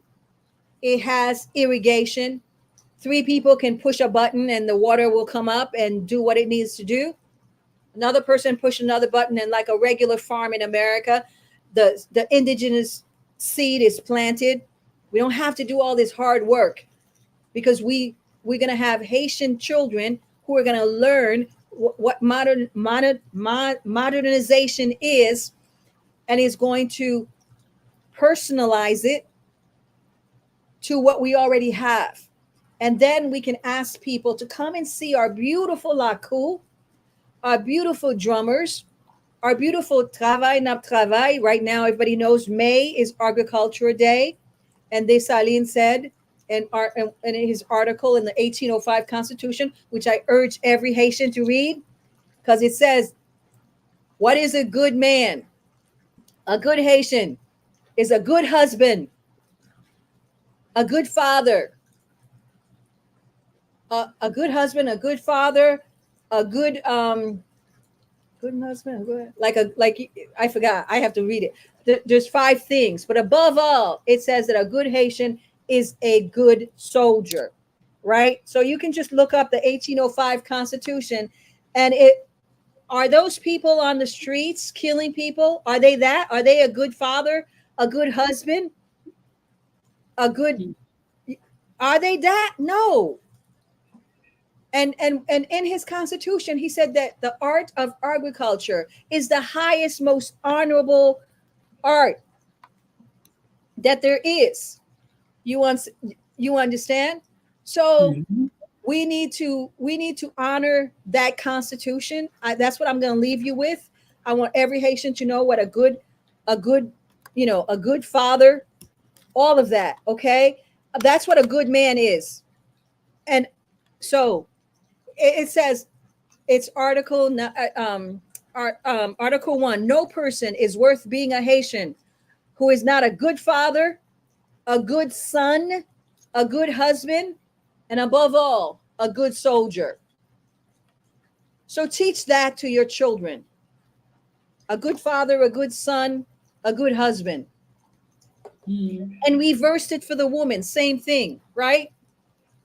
A good wife, a good, all of that. And then you have to be a soldier, because we're living in a hostile American Mediterranean, a place where they're jealous of what you are and they want all that you are. We gave them everything. Remember, for 122 years, we were paying for my grand and Marie's grands who had died in the revolution, right? They said that because they lost Marie's grandmother as a slave, now she was free, that we had to pay them reparations. From 1825 to 1947, we paid. But you see, I'm telling you, no matter what you give the white man, it's never enough. We paid for 122 years an illegal, amoral debt. And now they still want our land. They still want us to give them our gold. They still say that our oil is their oil. So we're at war, people. You have to understand it. I can't say it. We are at war. But if you take action, and it's pure action, it's not just for your own selfish interests. Of course, you have to eat. Okay? So, but it's also for the collective good. I promise you the ancestors will wake up and help you. Let's wake up, Èzili. Let's wake up, Ogu. Because when we do, nothing's going to stop us in this world. And when we free Haiti, we free Africa, we free Black America, we even free those CARICOM Negroes. So that's it. And I see a question when someone says something like, you know, Dominican Republic has the same resources we do. How come we're, you know, the reason is the Dominican Republic people don't have land. Barrick Gold has been taking out the gold in the mountains of the Dominican Republic for 30 years. Okay? They have left those towns, you know, just look it up, with a whole bunch of arsenic and other places, you know, because the minerals, the things that they use to take out the gold destroys their farming lands. And there are whole places in the Dominican Republic that's unlivable, that's retroactive. Okay, the fact that you don't see it doesn't mean it doesn't exist. It just means that because the United States and the Spanish and those people, they own those places, they only show you the tourist places. They don't show you that there's a whole bunch of Dominicans trying to get out of there, because if they're not working for the government or the military, they're servicing the tourists. So what do? A lot of Dominicans, they won't tell you, but they try to get to the United States just like Haitians. But what do? They go to Puerto Rico and say they're Puerto Ricans because they're light skinned and they could try to pass. That's what they're doing. But you don't know that. So you think their life is so much better, but they're poor. The people at the top, yes, have money. Just like the people at the top in Haiti, the less than half of 1% control almost 95% of the Haitian local economy. They control everything. That apartheid is going.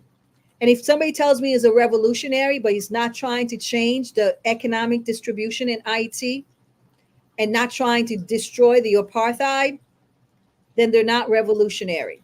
So the 3 Èzili Dantò points for a new world, we have to look up. Like I said, Haiti is a World Heritage Site. We want to be able to use our resources to develop our own country. I will negotiate a deal for Haiti so that there is no environmental devastation, that things could be done safely, that the people can own their lands and community like they do in la coup. Every Haitian should be able to have a piece of place where they grow their food. Every Haitian should be able to move up now technologically. Like right now, what Marie is doing, she understands technology, right? She could start a film company in IT if she wants, teach the children how to make videos, teach the children how to go to school remotely, for instance. I'm willing to do that. How to teach, how to use your batteries, your whatever, to go to school. Right now, the schools are not open, but you've got a phone. Find a way to get resources, and it's going to be available to you if you look for it. But if you don't look for it, then you're not going to find it. But it's out there. There are people that are giving scholarships for laptops. There are people that are giving scholarships for satellites for different villages. I've given scholarships for satellites so that you can run your own Delco. If you have a project and that project is going to help more than one person, and you show us how if we invested in that project, you can have it running and maintaining itself, then we will help you.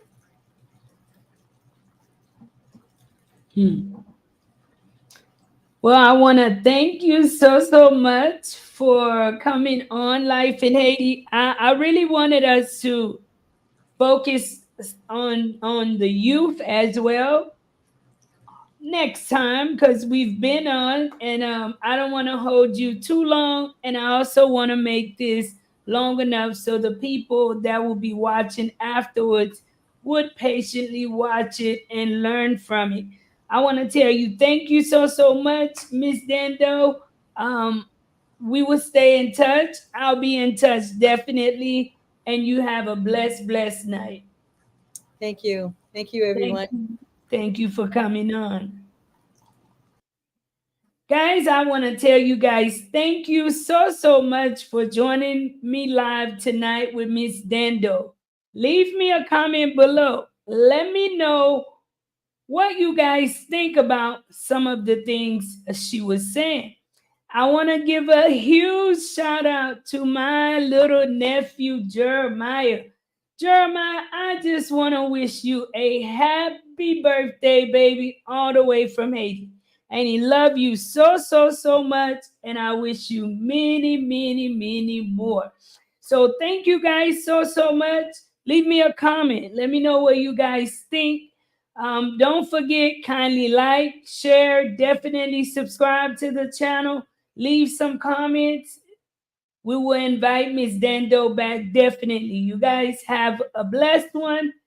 Until next time, guys, be kind to one another. Tell somebody you love them. Be the change that you want to see. Good night, everyone. Thank you. Happy birthday, handsome.